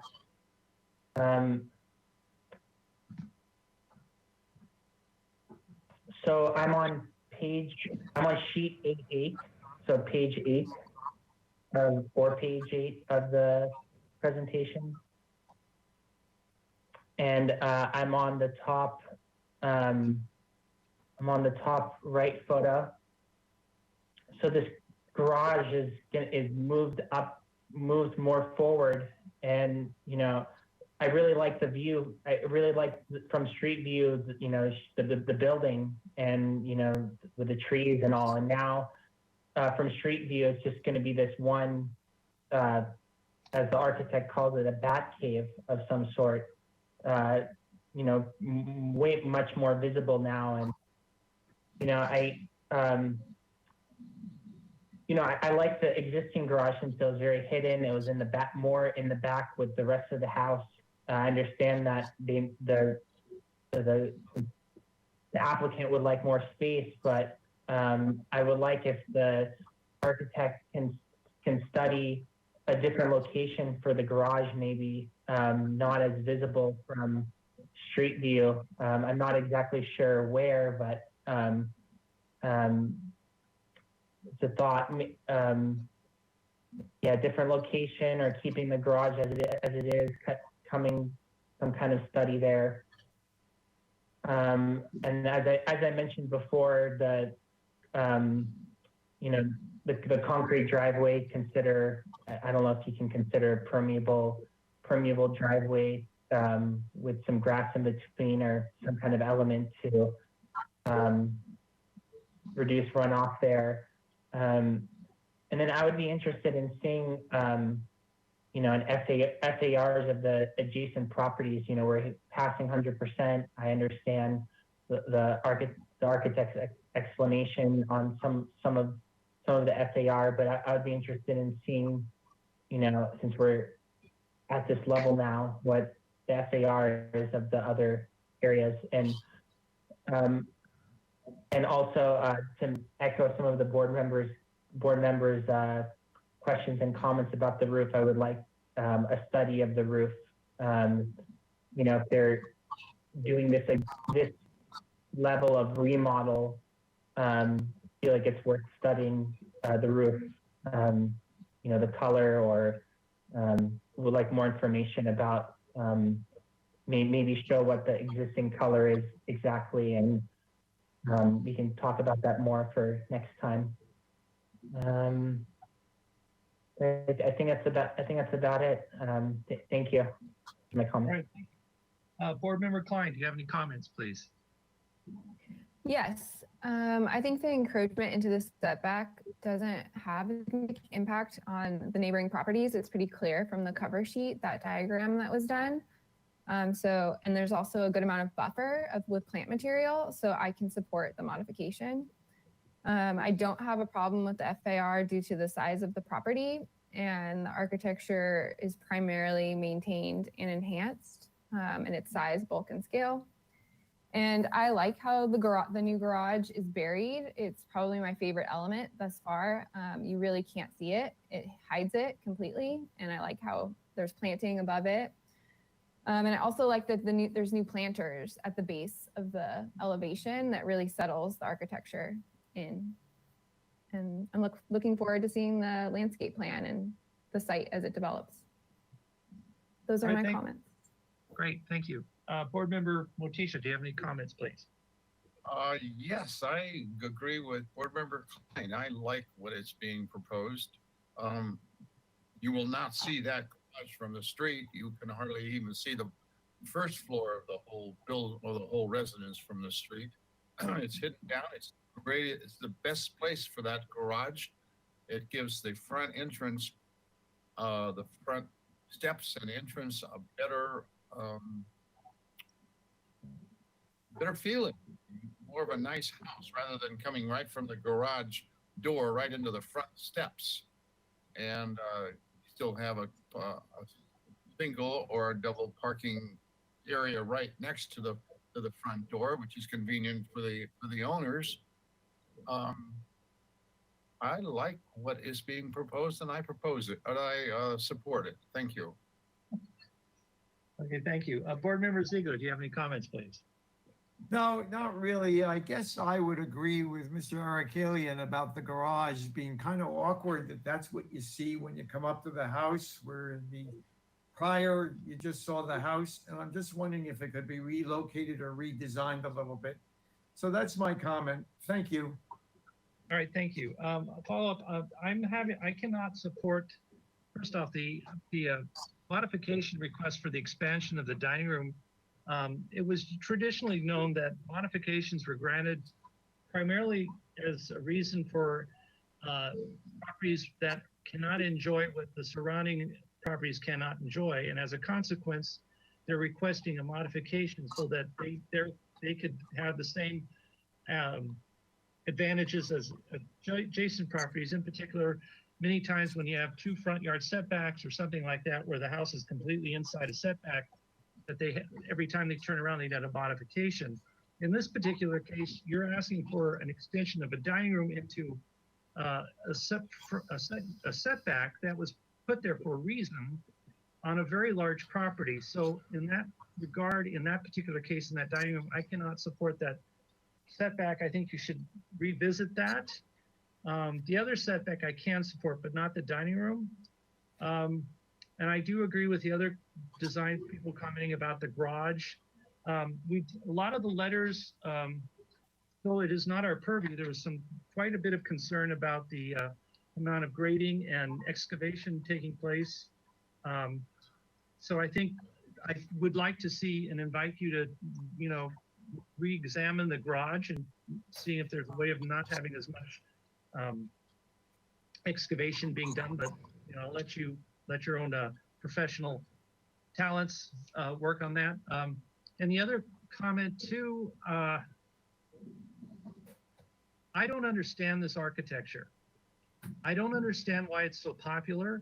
I see it's being built, and you say it's exciting because this was something that was very popular in the 70s. I would assert that this house was built before, it did not go before a design review board. So that's fine. And I think what you're doing is absolutely perfect for this kind of home. However, it's not an attractive look. I was trained that domestic architecture should have delightful, be charming, romantic, homey, something inviting. This is not that. And so it kind of disappoints me when I see architects come before a board pushing this style, and it leaves me cold because it doesn't look like a home to me. It looks like a factory. Now that's my opinion, and we've got other people on the board, but I bring that in context because I think there's an opportunity here where you can soften the look of this house. And I think Board Member Kalas kind of touched on that with the manufacturing look. If you could actually use sandstone, something that's a little more softer. You've got these big boulders there. But that's just my own opinion about this. It's not fact or anything, but there's a word I want to use, but I can't think of it at the moment. But anyway, those are my comments at this time. So may I say something? Blather, if you're going to counter rebuttal me, that's not, I don't want to make this a debate. I'm just spouting, and I'll let Mr. Mills listen to what I have to say, and he can, take it for what it is, and then go from there. May I say something? But that's where I'm at with this right now. Very good. May I say something now? Sure. Thank you. I think it's beyond our, and we have done this a lot, and we have tried not to go beyond the framework or I had the word, I always forget the word, go beyond our purview.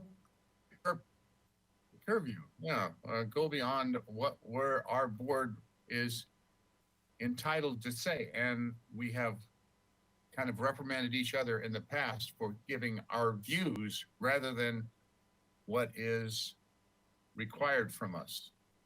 And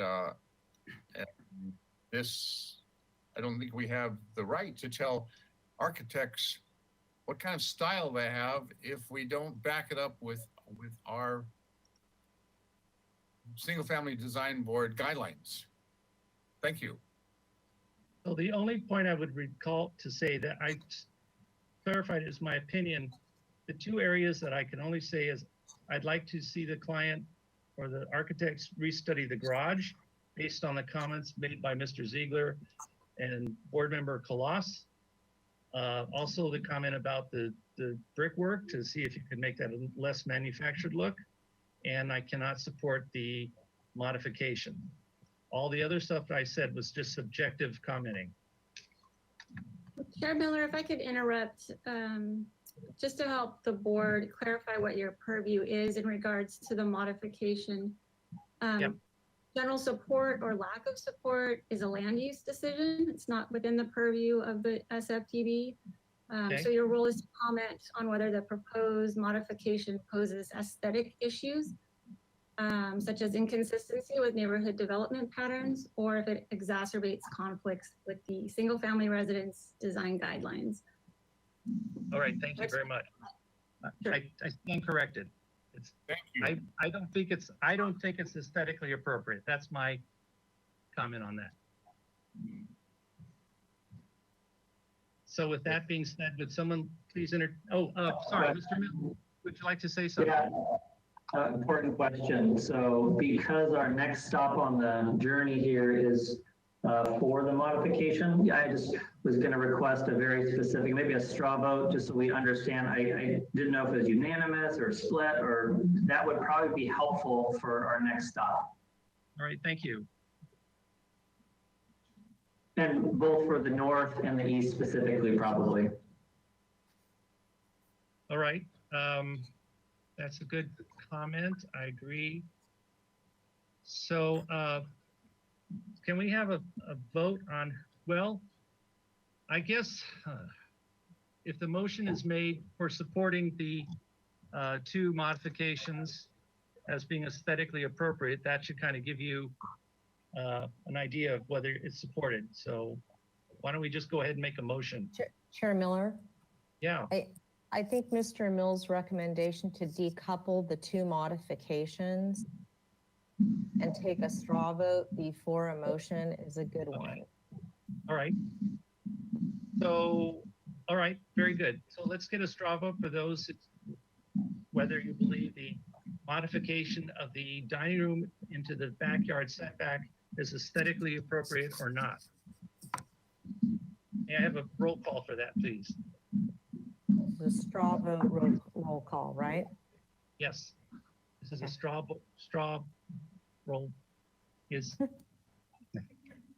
It's a tongue twister. It's a straw vote I know I need some roll water. call.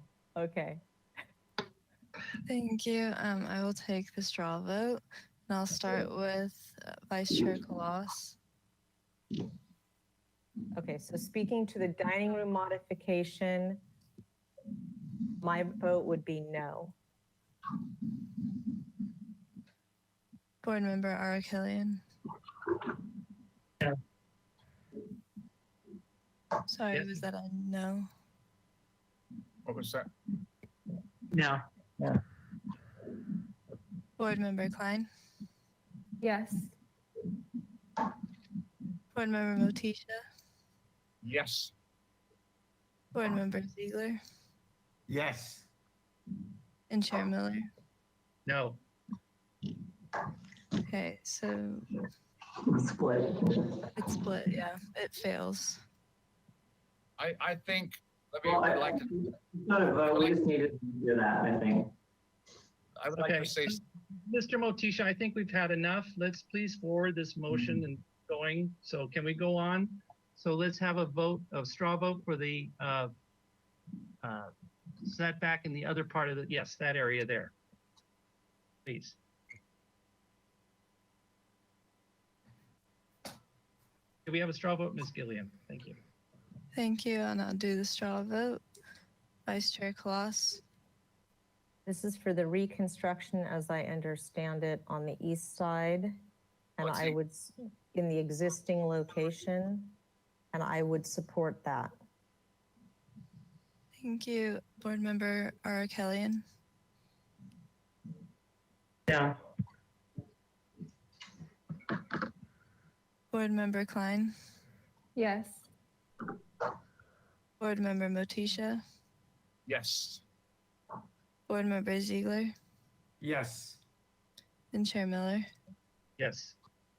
So that straw poll passes. So with that in mind,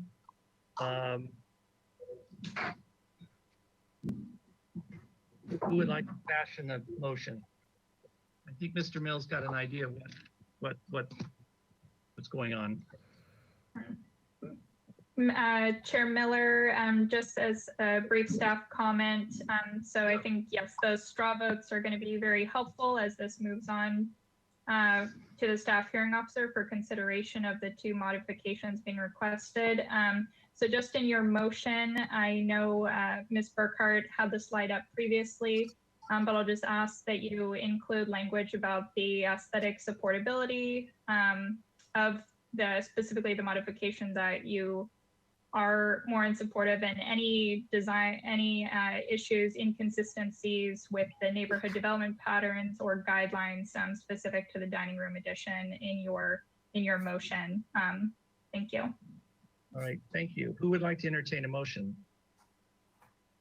I'll entertain a motion. Thank you. Okay, The board would like to move the project on to the staff hearing officer with the comment that we can support the side yard modification on the east to reconstruct the existing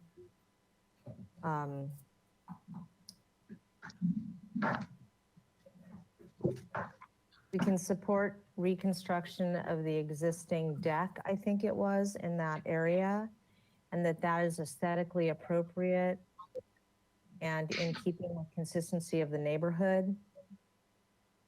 The board is not in support of the modification for encroachment in what would be the rear yard setback for the dining room. We do not think that it's aesthetically appropriate and that it is inconsistent with the development patterns of the neighborhood, especially given the size of the lot. We would suggest that the applicant study either reorienting the garage so that it's less visible from the street, or finding a manner to screen it so that it's less visible from the street. That the applicant consider permeable pavers for the driveway in order to reduce sheeting and runoff. That the applicant carefully consider the base material that's being used, or the veneer material that's being used on the base of the structure, with the specific direction to try to find something that is softer and more organic in nature, perhaps more vernacular than what is being shown on the renderings. That the applicant return with a materials and color board. We request that the applicant provide FARs for the 10 closest adjacent lots for comparison purposes. The applicant shall denote the large pine tree that is either on the parcel or on the adjacent parcel, and all fences on the landscape plan, all existing fences on the landscape plan. That the applicant work in relationship to the garage to reduce excavation and grading to the greatest degree possible, and that they consider deformalizing the herb garden and the orchard. That completes my motion. Thank you. May I have a second? I'll second it. All right, thank you. May I have a roll call, please? Ms. Pilar, you have something you want to say? Yes. Yeah, thank you, Chair. I just wanted to have one clarification with Board Member Colas on your motion. You noted that the board is not in support of the dining room addition in terms of the aesthetic appropriateness. The straw poll was a 3-3 split, and I just wanted to confirm if you wanted to leave it as the board is not supportive of that encroachment, or if you want to say that the board is split on that That's encroachment. considered a fail, and so I'm saying that the board is not supportive. We could add to that is specifically due to the glazed nature of that dining room and the potential light that comes out of it relative to the northerly neighbor. Well, Board Member Claus, what if you just suggest just adding that the motion failed due to the fact that the board was split, not add the other part? Sorry, I clicked off my camera instead of my speaker. That's fine. All right, I'll take that personally. That's fine. yeah, That's fine. yeah. If everybody feels more comfortable with that, I'm amenable. Okay, so did you understand that, Ms. Plummer? Yes, Chair Miller, and thank you, Board Member Colas, for that clarification. Okay, great. May I have a roll call, please? Thank you, and I'll start the roll call vote. Vice Chair Colas, Yes. Board Member Ara Kellian, Yes. Board Member Klein, Yes. Board Member Motisha, With the restatement of the motion, I will say yes. Board Member Ziegler, Yes. and Chair Miller. Yes. Thank you. Motion passes. All right, thank you. I'd like to call for a 5-minute break. I really need to go visit the restroom. If we can come back at 5:50, if you guys don't mind. Don't mind at all. Okay, cool.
Another new item, bringing it back to the board. We're at item number 4, I believe.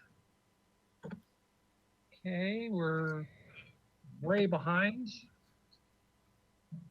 Project is on 802 East Kai L'Orealis, new item. Project design approval is requested.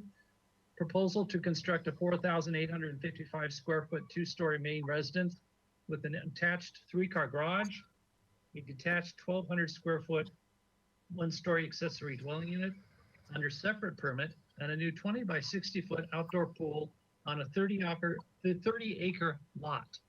Site improvements include paving and improving of existing dirt access road with grading quantities of 650 cubic yards of cut and 100 cubic yards of fill. Project design approval is requested. Project requires neighborhood preservation findings and hillside design district and salt lot findings. This project was last reviewed on July 20th, 2020. Do we have minutes from the last meeting to read into the record? Yes, Chair Miller, we do, and I would like to clarify that this is not a new item. This is obviously a continued item, so my apologies for that. Yes, you're right. Thank you for that. Sure. Right. Vice Chair Kloss, could you read the minutes from the previous item into the record, please? Sure. The project was continued indefinitely with comments. The detailed presentation was appreciated. The applicant was asked to show what type of trees would be included in the landscape plan and to study the new proposed entry gate. The project was noted as being ready for project design approval at the next meeting. The motion was made by Board Member James, seconded by Board Member Motisha, and it carried unanimously. Great, thank you very much. Hello, Mr. Cornell, if you could go over the projects specifically addressing the items on the minutes, that'd be great. Okay, Mr. Chair, thank you. Hopefully with that comment number 4, I can help you pick up some time on this item. The project has been delayed for, as you can see, a year because it had to go through a very complex process with creeks relative to meeting stormwater management guidelines for such a large parcel. Because as you can imagine, having to deal with 20 acres was difficult. So we can quickly go to the site plan, probably A100A. Well, this gives you a sense of the overview of the site. It's right there next to the Laurel Reservoir. So the Laurel Reservoir is right above us on this site. And the location of the house there is in the upper portion. I think we have a blow up version of that site on the next sheet.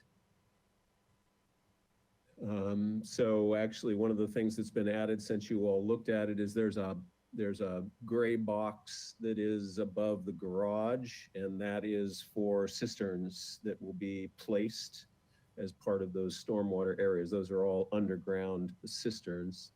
I don't know, Margie Grace, our landscape architect, I hope is on the line so she can answer the question about the trees, because I'm not sure I can. Margie, are you on?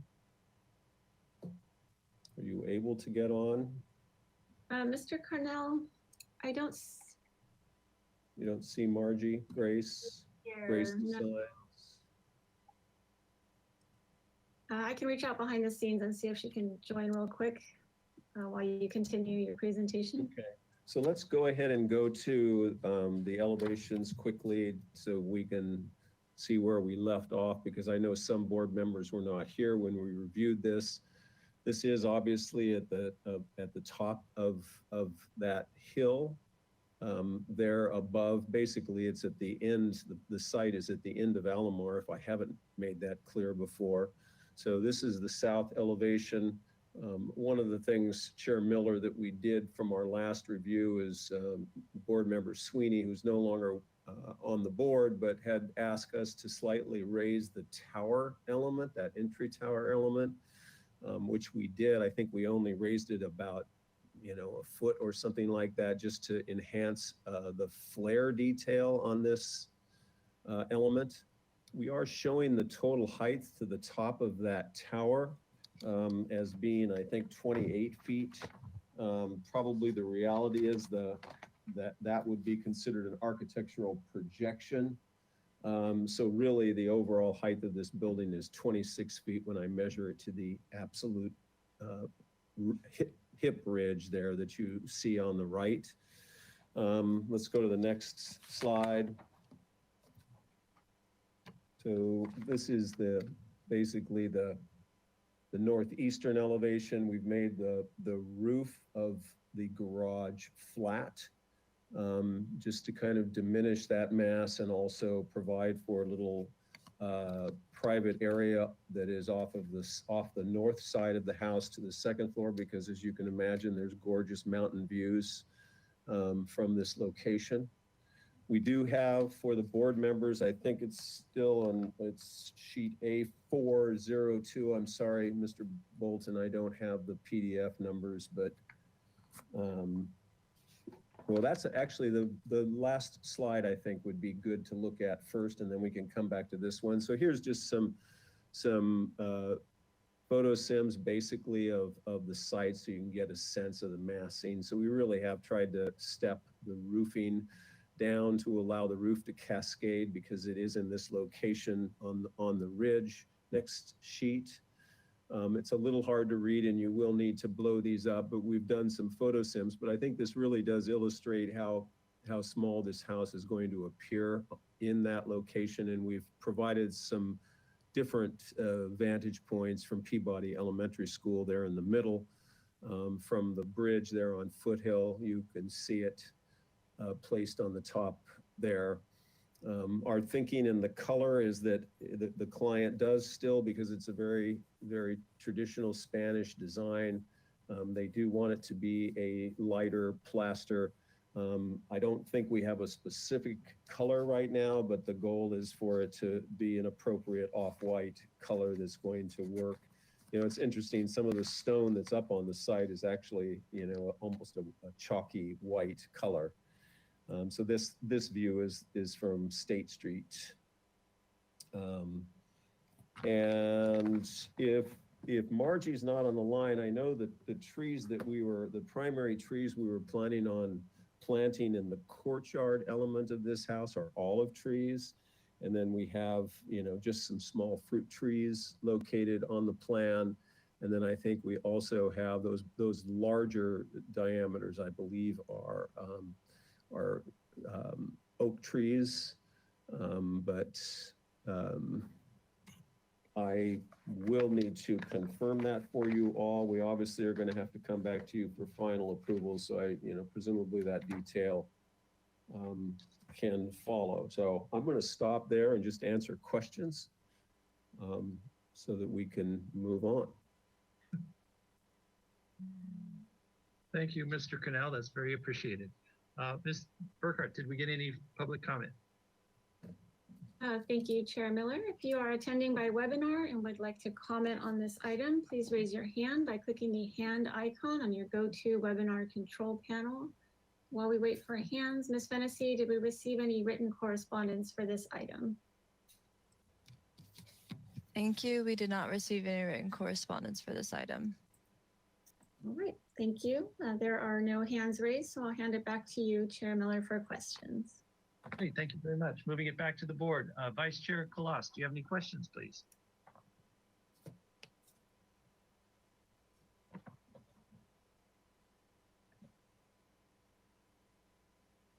I think you're muted, Leslie. Thank you. I was, you're right.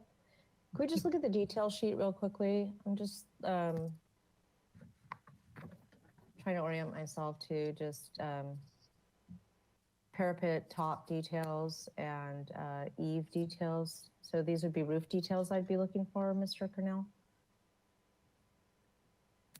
Yeah, and I think the intent is to, on the parapet, you can see detail 14 to run tile along the top of that parapet element. Okay, so you'd have a tiled parapet edge. And then I think the eave detail is back closer. Let me see, where is it? Yeah, right there at number 1 is the eave detail. So I'm pretty sure those are 4x6s.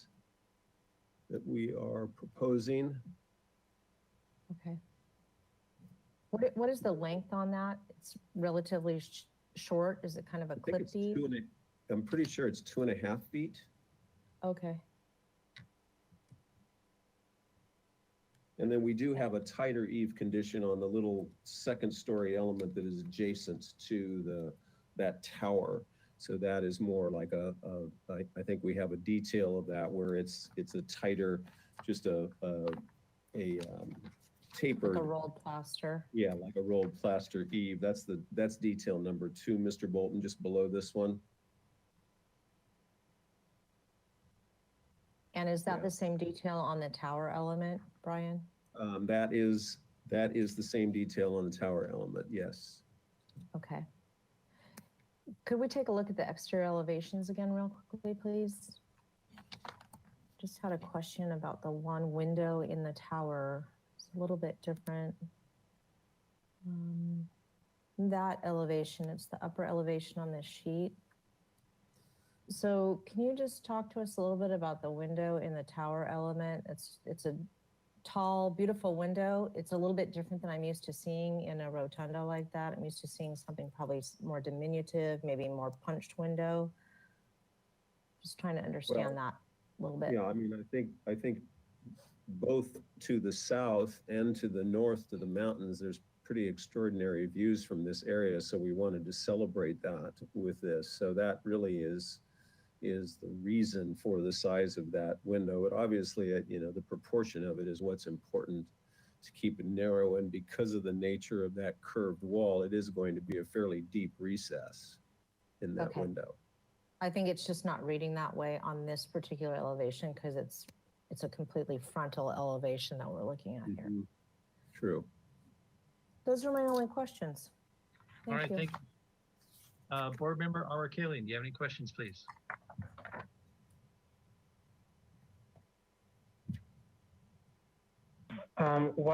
What page is the entry gate on?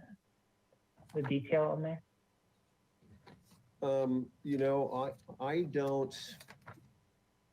I know because so much work has been going on this, that would show up here on this lower elevation. And I'm not sure what those little 2 brown things are, but it's pretty simple. I mean, the intent here is just to have a really low wall that just separates the parking from that courtyard element. This would be a heavy plaster or a thick plaster wall with then wood gates. Admittedly, it needs a little bit more attention relative to this view, but this is obviously something that's on the back side of the house, and we'll be studying that as part of our development of this design as we go into final. We have, as I said, we refined the design a little bit, and we're hoping to come back sooner, but we got caught, so we haven't paid much attention to this for the last year. Thank you. That's all I have. Thank you. Board Member Klein, do you have any questions? No questions. Thank you. Board Member Motisha, do you have any questions, please? Did he come back? Is he here? Thought I saw him.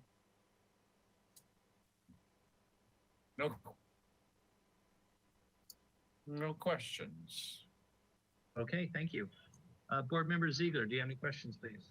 Yeah, I have a question, and perhaps you can refresh my memory from our last presentation, but when you look at the garage, the 3-car garage, what is the bulk? It seems like the building is a lot higher than the vehicles it requires. Is there something that's going on in that space? Well, the parapet is up at a guardrail height, so that's really what's governing that. The height of that parapet is for it to serve as a guardrail for that area over the garage. Okay. It's a fairly normal ceiling height in the garage. I think that it is, it's about 9.5 feet, something like that.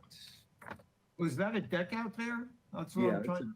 it's a deck over the garage, correct. Okay, thank you. That answers my question. All right, thank you. I guess my only question on a follow-up of that, how are we planning on draining that deck, Brian?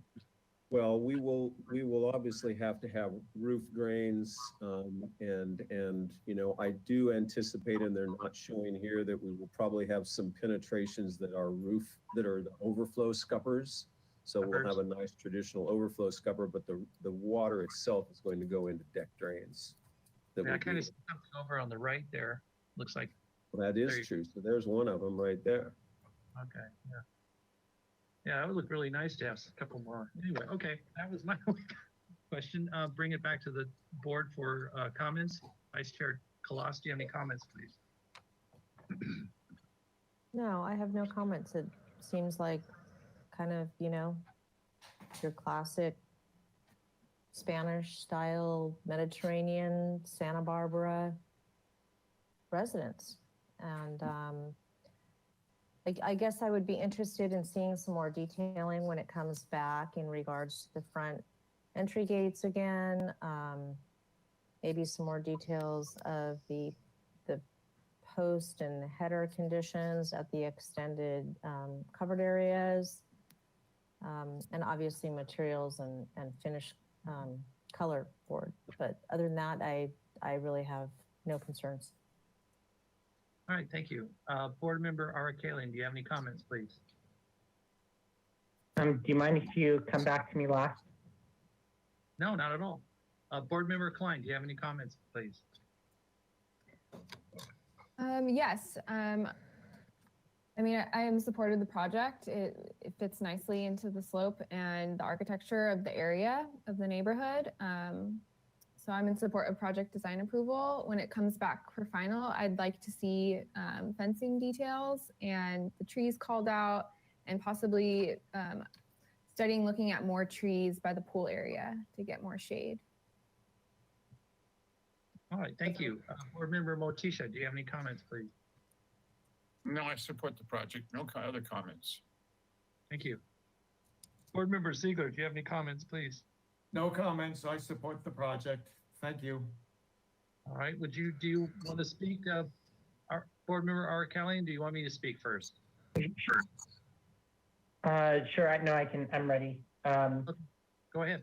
I'm in support of the project. The only, just a thought, just a thought is, you know, above the garage is the roof deck, and it's just one very long parapet wall.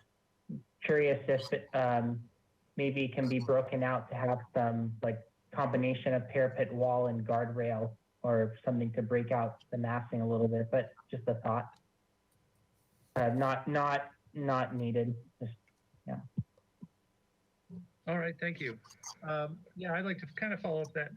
I'd love to see that add the light fixtures and a little more study of the downspouts, and in particular how the scuppers with the roof deck of the garage. I think that'll add a nice little drama to it. And I don't know if you've talked about putting some railings, wrought iron grill work in front of some of the smaller windows for a little drama. I don't know, Mr. Cornell, what your client's budget is, but something to add a little more drama to the house. Okay. But those are just comments. They're not required. All right, those are all the comments. So would someone like to entertain a motion? And they're requesting design approval, project design to come back for final design approval, final project design approval.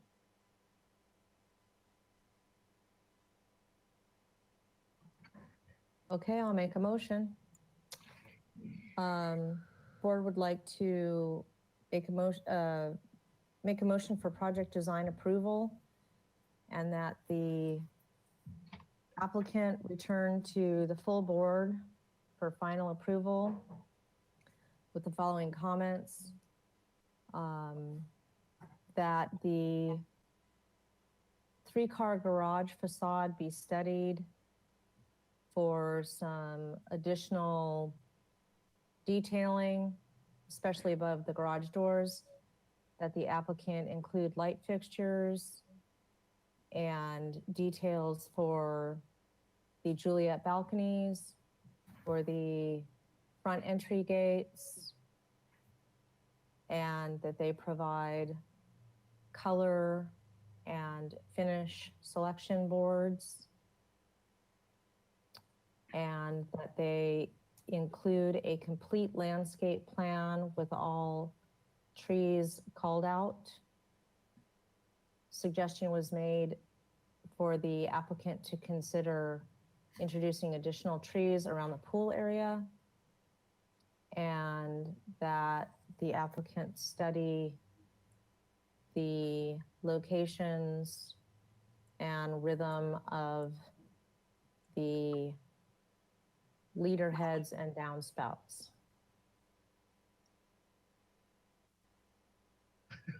Okay, may I have a second, please? I'll second it. I'm sorry, Chair Miller, we do need all the findings to be made as part of the motion. All right, thank you. Yeah. Board I Member Clausen. will, yes. The blood sugar's running low. I will include the fact that we can make the hillside design and slope lot findings, that the development, including the proposed structure and grading, is appropriate to the site and is designed to avoid visible scarring and does not significantly modify the natural topography of the site or the natural appearance of any ridgeline. We can make this finding because of the manner in which the roof lines cascade and mimic the nature of the rooftop, of the hilltop. That building scale is appropriate and the development maintains a scale and form that blends with the hillside by minimizing the visual appearance of structures and the overall height of structures.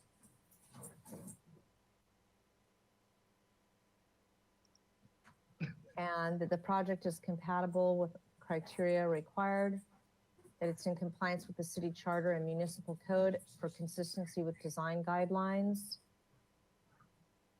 and that it's also compatible with the architectural character and of the city and the neighborhood in terms of its Spanish and Mediterranean qualities, and that it is appropriately sized in terms of its bulk, scale, height, and mass for this rather large parcel.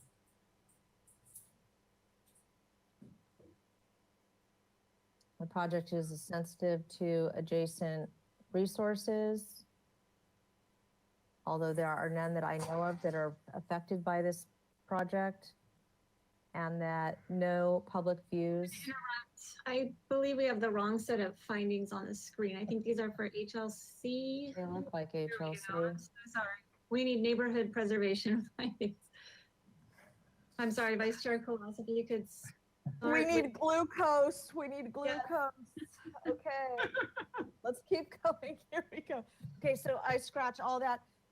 The hillside findings that were made stand.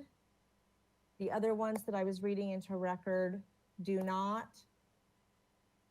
And here we go with neighborhood preservation findings. The consistency and appearance is everything is consistent with the scenic character of the city and will enhance the appearance of this neighborhood. The project is compatible with the size, bulk, and scale and is appropriate to the site and the neighborhood, and that quality architecture and materials are being used. That there are no significant trees being removed or affected by the project.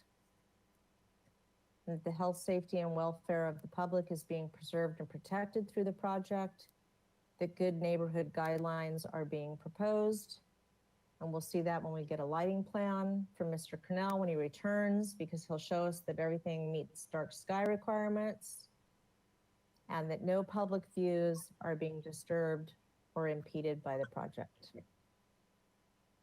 All right, thank you. May I have a second? I'll second it. All right, may I have a roll call, please?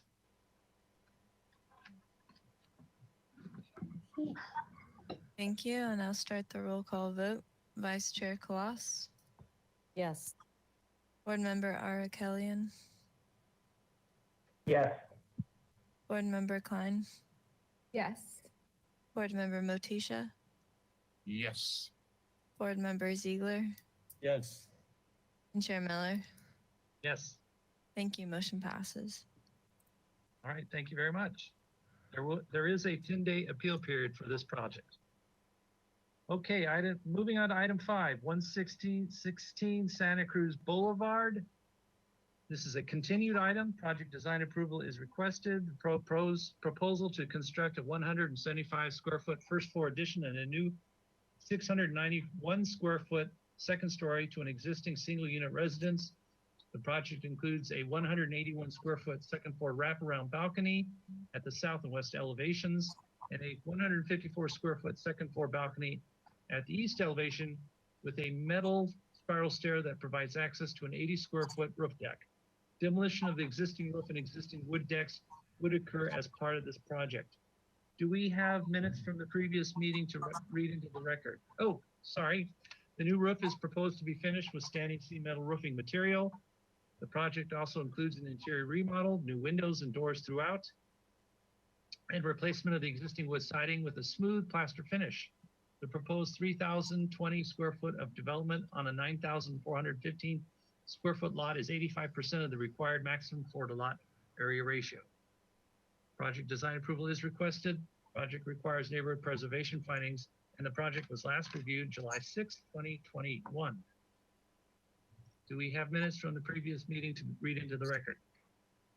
Vice Chair Kalas, could you please read those minutes?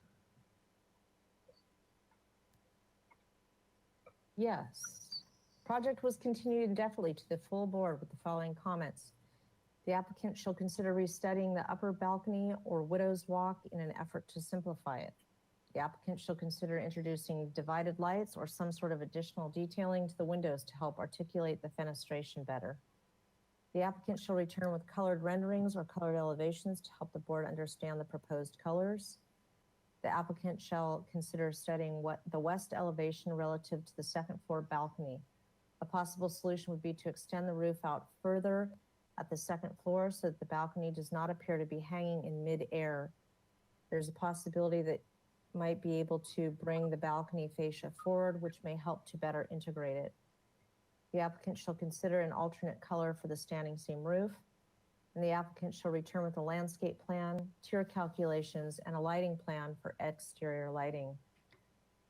The motion was made by Kolas, seconded by Motisha, and the motion carried 4-0 with Klein being absent. Thank you very much. Before we begin, Board Member Klein, did you review the video from the previous meeting for this project? Yes. Cool, excellent, thank you. All right, Mr. Vegas, could you please go through the minutes and tell us how you adjust each one of them? I would, but actually my clients have prepared a whole presentation that I think they're going to need the 15 minutes to use. So I'm going to be here as support and answer any technical questions that you may have. All right, thank you. All right. Okay, Mr. if we Mrs. could. Okay, are we on? Yes. Okay, if we could go to PDF page 10 and look at 3D drawings, view 1 and 2. Can you blow those up? And I'll talk about those. Basically, we want to address all the comments and the motions that came from the July 6th meeting. Okay. So there were comments about the bay window along Santa Cruz looking like a footprint and not a window. If you look at this drawing, you can see how the window's been totally separated. It's off the ground. It's below the balcony up above. So it looks truly like a window. Which window are we talking about? Hold on. Which one? You look at,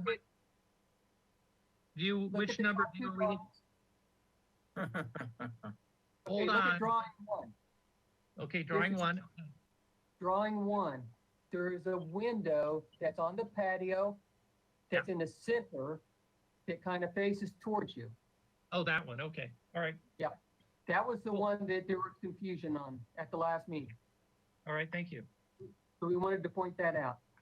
The second comment was that the balcony or the rooftop balcony looked awkward, and that was from the north view. I know with this view, you can see where we moved the balcony to the back. so that it can't be viewed from the other side. And we have, we'll get to that one later. Can we come out just a little bit so that we can see those view 1 and 2 again? Yes, because you can see in view 2 how you can't see the rooftop balcony from the other front view from Pacific Avenue. Okay. Great. Balcony overlooking Santa Cruz looked awkward. Over where the window was that we looked at before, that balcony, it stuck out 4 feet. We took 2 feet out of that, so we brought it back to the house so that the roof now extends past that. And we put a door on the second floor, a sliding door, where we actually walk out on that balcony. So that's how we dealt with that balcony. It would be the one that faces to the left, more to the left, not to the right. Yes, right there. We put in those doors and we moved that balcony back 2 feet. It was sticking out 4 feet, now it's 2. So we cut 2 feet off of it. In the balcony that was overlooking the south property, which would be that one except looking to the right, where we have the 4 glass doors, that overhang 4 feet, we moved it back 1 foot. When we did that, it is now 25 feet from the property line, the south property line. So we have plenty of clearance there. So our way of simplifying the upper balcony, as you can tell by these 2 pictures, this is the rooftop. We moved it all to the back side of the house. And you'll see that on the balcony on the second floor that's in front of that area, we put a roof line on it. And we actually brought the wall up 42 inches around that balcony. And what that does is that helps hide the entire balcony. It helps hide the ladder and everything else going up, and it pushes it to the back of the house. So we go to page 11, the PDF on page 11. Now you're going to see what it looks like from actually the road view. And that's the different views, 1 and 2. You can see that's the front of the house and what you can see of the balcony. Now you'll also notice where you see that door coming out in the middle, there used to be a pole there and a roof. And had requested by the board, we removed that pole and we brought the roof back. So that's later on, we'll also see a different picture that shows that, where that's been pulled back. But as you can see by these drawings, you can't see that rooftop balcony hardly in at all. So the project colors are basically white, gray, bluish gray. And if we go to PDF page 32, okay, these are some renderings that we brought so you could better see the different views of the house. And the comment was to look to do something to the windows and the doors so they stand out more if it goes along with the design of the house. And the motions were consider divided lights, additional detailing to windows, have colored renderings, and consider an alternate color for the roof. So what we wanted to do is show you all by giving you the pictures and the actual colors of the roof. This isn't a IHOP blue. So it's not the type of blue like you would see at IHOP. It's a real dark, deep blue that's almost gray. And that's the 2 pictures on the right. On the left is the rooftop, that's the charcoal gray. So if you don't like Pacific blue, we prefer Pacific blue. But if you are really against the Pacific blue, we can deal with the charcoal gray roof. So we looked at the divided lights and stuff for the windows, but it just didn't go along with the style of the house. That's why we don't have those on there. The wide open windows, white framed roof on a white stucco house, that's what we're going to. And it's just all brighter. You'll notice that the doors are kind of a gray. So we changed all the entry doors to gray. That was what we did to give you that little change. Now we're going to have solar panels on the roof, so that's going to take away a lot of the color on the roof anyway that goes to the south. So we go to page 33, which is the next page. That's the actual colors from the Taylor chart down below, and it shows you how close they are. And if you go to page 34, we have a lot of blue in our neighborhood. So blue is really prevalent throughout the neighborhood. A lot of blue shingle shake houses, blue houses with dark blue trim. There's a house in the upper right-hand corner.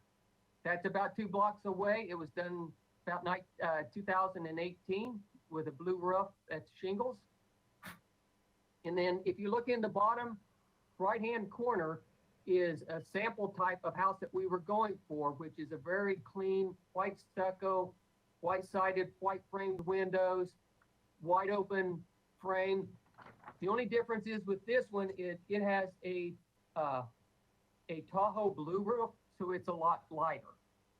Ours would be a darker blue than that, but that's kind of like the style that we were going for with our house. So that takes us through five of the motions. The last motion, motion 6, it asks for a landscaping plan. The basic sheets for the landscaping plan are on pages 25 and 26. And I know if you've had a chance to look at the plan, pages 12 through 24 are renderings. From 12 through 24, if you want to kind of flip through those, it actually shows what it would look like in real life based on these renderings. It's 12 through 24. And it kind of gives you an idea of what it would look like from all the different directions. The green on there would be artificial turf so that we'd have full drainage underneath.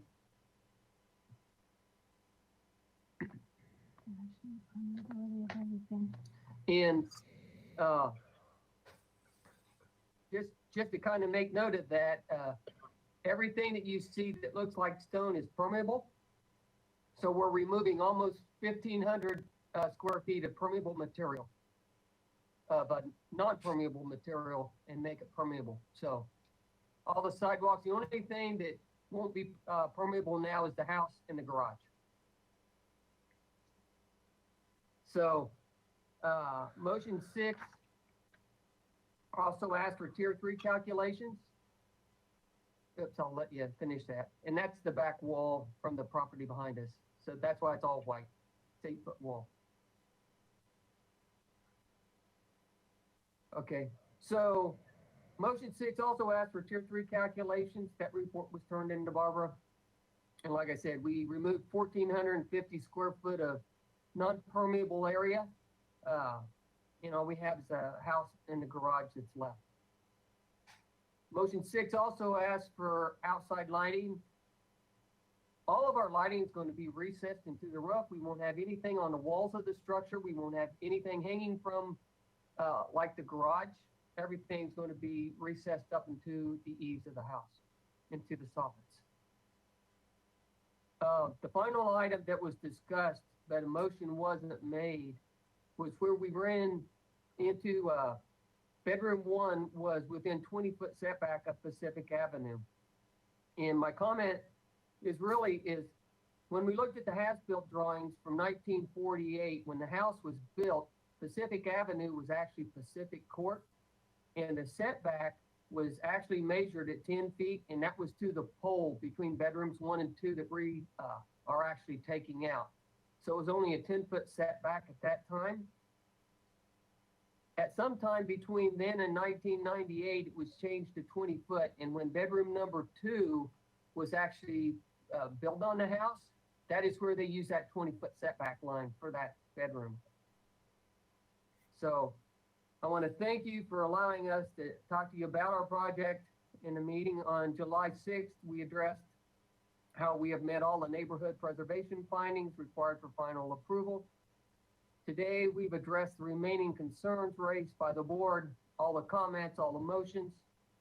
We hope you like our design, and we believe it will be a terrific asset to the neighborhood. So, All right, that's thank all. you very much.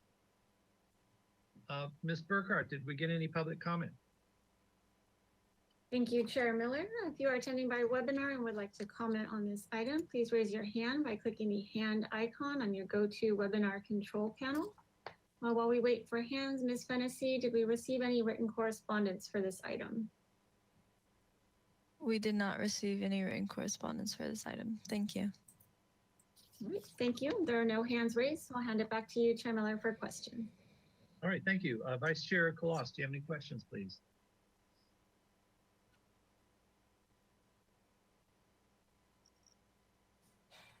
Do we have in this current package, do we have, I appreciate all of the renderings and all of the work that's been done here to address our comments. Thank you very much.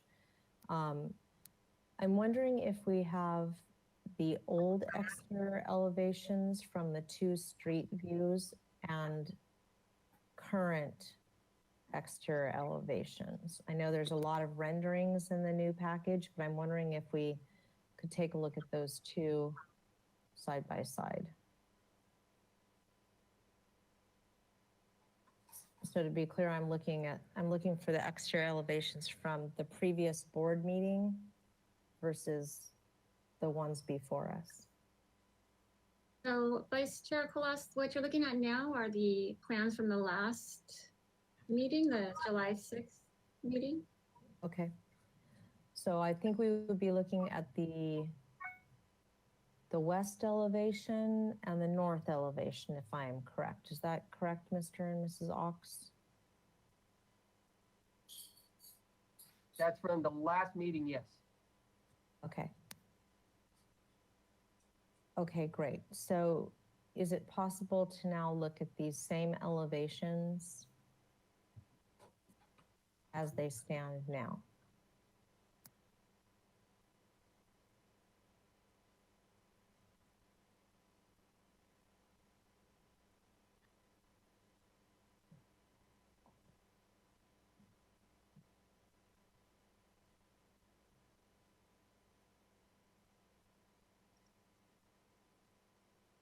Great.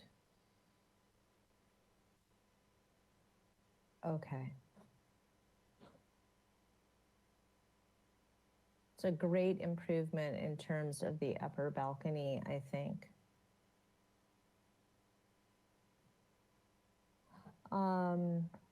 You addressed the lighting question. It's the only question I had. Thank you. All right, thank you. Board Member Arakelian, do you have any questions, please? I just a question, board. I'm on page 25, the landscaping plan. Yeah, so I wasn't present at the last meeting, but now I did review. I did watch the video of the last meeting. I'm aware of the comments, etc. I appreciate this landscaping plan, but I would like to confirm with the other board members if the because of the roof deck, I like to trying to make this a question and not a comment, but I just want to see if the plantings are proposed are at an appropriate height to better surround the roof deck, or if other plantings should be suggested. Maybe we can talk about more about that in the comments.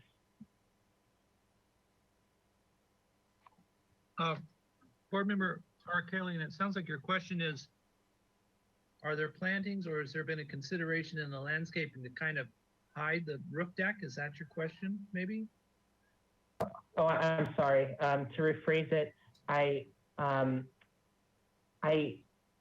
just want the opinion from the other board members on whether the plantings that have been proposed are appropriate or at an appropriate height of the other, because usually when I see roof decks, roof decks in this neighborhood, I do appreciate how it's wooded and tucked in behind some tall trees it's not super prominent.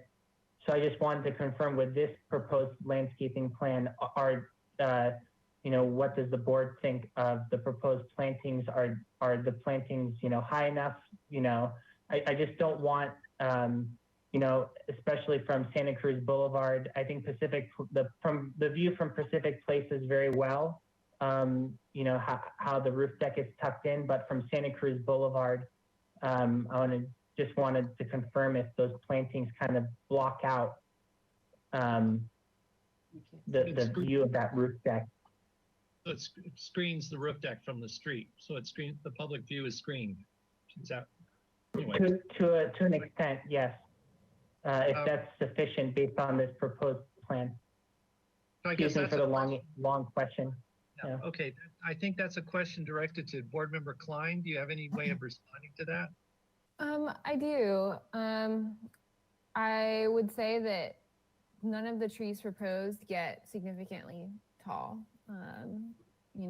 So there could be taller trees, essentially. The avocado gets fairly large, but yeah, I don't know if that helps, but the trees could be taller. They're not significantly tall trees proposed. Okay. Thank you. All right, we're going to move on. Sorry, Ms. Oaks, I know. Let's move on and we'll address it in the comments too. Okay. Board Member Klein, do you have any questions, please? Yes, I have a few questions. Are there curbs or, headers, steel headers or, any kind of headers to separate the artificial turf between the proposed new fruit trees? How is that working in the landscape? It feels a little random. Yes, we'll have probably bricks around to separate where the trees are compared to where the turf is. So yes, it'll be kind of like a stone brick type that we'll put around. Stone brick. So, okay. But kind of like stones. So that's what we'll be putting around. Sorry, say that again. They'll be kind of like wall stones. Wall except you stone? go around the beds. Got it. Okay. And then where are the pots? I saw that you were proposing pots. Can you point that out where those are going? Okay, if you look at the door, going in, do you see the walkway going in? Go right to the left. There are going to be pots all around those walls. Got it. Okay. Those are the pots. Great. And so it doesn't get a lot of sun. We were trying to keep plants there, but minimize them having to grow in the ground. Yeah. Okay. And then is there any landscape lighting proposed? We hadn't planned that right now, no, because we don't have anything in our yard right now. So we hadn't planned that. Okay. Those are all my questions. Thank you. Thank you. Board Member Motisha, do you have any questions, please? Yes, could we see a site plan? Do you have a site plan with a roof plan on it that shows the roof and the decks? This one just shows the landscaping. Oh, yes, to there. Okay. So the ocean is to the right. Ocean's to the right. So your decks are to the west and the south, and the roof deck is on the south. Let me see, it would be on the west or east. The roof deck is on the east side of that hip roof. Yes, it's near the garage. It's about right over top of that little toilet. Gotcha, right there. Okay, so the thing is, so the road comes up from the left or from the right to the left and then turns the corner right there going north. Okay. All right, that's fine. I support the project. I like it. Yes. Okay. All right, Board Member Ziegler, do you have any questions, please? I have no questions. Thank you very much. You're welcome. I have no questions either. I think the presentation was very clear and the three-dimensional renderings were very helpful as well. So thank you for your showing us that. So I'll bring it back for comments. Board Member, Vice Chair Colas, do you have comments, please? Yeah, I appreciate the applicant's revision to the manner in which the, I'll call it the Widow's Walk, is viewed from the streets or not viewed from the streets. It's been simplified. I would prefer to see the charcoal gray over the blue. I can appreciate the applicant's remarks in regards to the blue, but when I see the examples of what's being shown, specifically, you know, Marina Drive, and I think it's different to see the blue on the exterior facade versus on a roof. And, you know, 4305 Marina Drive is a very different property, frankly, than the one that's in front of us. And so I think the gray is more appropriate.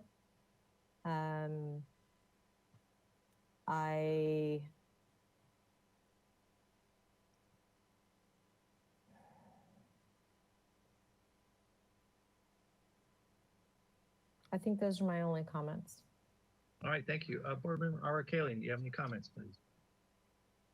I do. I agree with Vice Chair Colas's comment about going with the charcoal gray.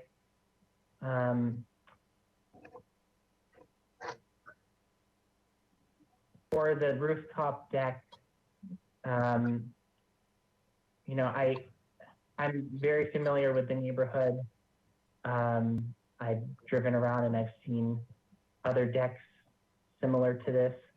As much as I do not prefer a rooftop deck at all, I very much appreciate the architect's work in tucking it in and making it much less prominent than what was initially proposed. And also appreciate the applicant's presentation, going through it very clearly. The extension of the roof, the second floor roof over the balcony is very much appreciated. I think the only comment I would have is similar to my question is from Santa Cruz Boulevard. From Santa Cruz Boulevard, if there could be maybe a planting that could be proposed to at a height that kind of screens it from that view, as well as, you know, I'm seeing from the landscaping plan that there was an existing date palm, and I'm not sure of the current height of that palm, but if there could be a planting there that can serve as a screen to the adjacent neighbor on Pacific Avenue. I think that would be, I think that would really help me in approving that rooftop deck as just showing respect and for privacy and making the house appear a little more surrounded by the greens. And other than that, I approve all the other elements. Thank you for all the thought, and those are my comments. All right, thank you. Board Member Klein, do you have any comments, please? Yes, I also agree that I prefer the gray roof. I think it goes well with the proposed wall and the gray aluminum that's proposed. If there's any landscape lighting, bring that to final for review. It's usually better designed and just easier for maintenance if you just do all of the planting in one planter and then the artificial turf or grass in another planter. So I would suggest looking at that instead of having these like islands of headers. And it's usually, you know, something that disappears like a steel header or a wood header plastic. But if you'd like to use the upgraded material, I suggest something that goes with any of the materials you're already using, such as stone. And the DG in the right-of-way, those planters is not permeable, so I would recommend doing something permeable such as a 3/8" gravel. You're doing such a great job with all the permeable pavers. I suggest continuing that with some gravel in the planters along the street. Those are my comments. All right, thank you. Board Member Motisha, do you have any comments, please? I appreciate what you did to pull back the balconies and not let them hang over like they were before, and moving the Widow's Walk or the roof deck to the west. Am I looking at right? I always looking for the north arrow. I think we're looking at the south elevation, pulled it toward the south direction. And I support the project. I could, yes, I like it. Thank you. All right, you're welcome. Board Member Ziegler, do you have any comments, please? Yeah, I like the idea of the roof deck. I think it's a big, valuable addition. I have one on my house, in fact, and I support the project. Thank you. All right, thank you. My own comments are, yeah, I think how you've addressed the roof deck is great. I'm a little uncomfortable about all the artificial turf. We had a previous landscape architect that felt that 200 square feet of artificial turf should be the maximum because it goes into the landfill. But other than that, oh God, I'm doing it too. I can support the project. I really like the blue roof. I think it would be far more pretty to have a blue roof than a gray roof. I think gray roof is that, but. Oh, I agree with that, by the way. Oh, a blue roof? Yes. Okay, well. You want a straw vote on that? Yes, please. Okay, can we get a straw vote on the color of the roof, please? Ms. Gilligan? It's late. Ms. Fennessy. Fennessy, thank you. Thank you. I'll now start the straw poll for the blue roof. Vice Chair Colossus. No. Board Member Arakelian. No. Board Member Klein. No. Board Member Motisha. No. Board Member Ziegler. Yes. And Chair Miller. Yes. The straw poll fails. The gray roof wins. Okay, so will someone please entertain a motion? Can I make a comment on something with your trees? Sure, please. Okay, as we look behind the garage, I'm not really sure where the hiding the trees are. The house beside the garage, the front of the house is about at the back of our garage. So the back of the house, in the back of the house to our south, these two trees, this avocado tree is probably at least 2 stories high right now. And the date palm is probably a little over 2 stories high. So it's blocking everything. So they're blocking everything to the backyards of the 2 houses next to us. And then over top of the garage, where they're building a 2-story ADU over Pacific Avenue that would look over our direction, there are 4 date palms along the road that totally block that house from seeing where our rooftop is. From All right, Pacific Avenue. Thank you, appreciate that. Did anyone entertain a motion yet?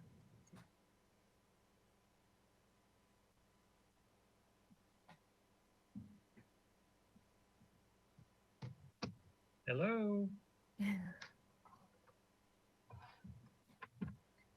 I'll give it a go. Thank you. I'd like to make a motion for project design approval with the following comments and findings.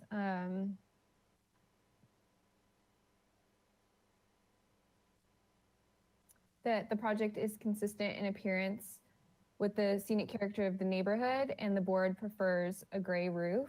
The compatibility in size, bulk, and scale is appropriate. Quality architectural materials are used.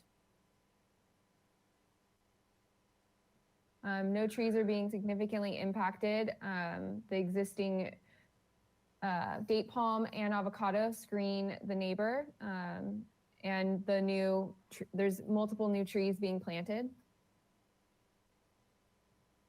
The public health, safety, and welfare are appropriately protected, and the project generally complies with the Good Neighbor guidelines, and no public views are impeded. And I recommend that the client study using gravel instead of DG in the parkways. All right, may I have a second, please? I'll second it. Okay, could Do I you have a want to roll call? include anything about the headers in there, Katie? I'll add that the client should study separating the artificial turf and the planter areas with a more simple header. And I'll re-second. Okay, thank And you. I have a comment too. Okay, Is it possible for at the next meeting, I just want to see, you know, the applicant made some comments on the size of the existing plantings. If that can be illustrated in the plans, the canopy and the height in some way, I just want to see it on the plans. Is that possible? how's the maker of the motion feel about that? Sure, I'll add that the applicant shall add the accurate canopy and heights to the renderings of the proposed tree material, or existing tree material. Does the seconder agree? I agree. Second agrees. Thank you. Thank you. Ms. Burkhardt, did you have something you wanted to say? Yes, if I could just clarify if you would like this to return to the full board or if it could go on consent for final approval? I'll have to say full board so that board member Arkillian can see the renderings. Okay. Thank you. Okay, may I have a roll call, please? Thank you, and I'll start the roll call vote. Vice Chair Kalas, Yes. Board Member Arkillian, Yes. Board Member Klein, Yes. Board Member Motisha, Yes. Board Member Ziegler, Yes. and Chair Miller. Yes. Thank you. Motion passes. All right, thank you. And there's a 10-day appeal period for this project. Seeing that's the last item on the agenda, it is now 7:03. Good night, folks. Have a great evening. Good night, all. Thank you. Right.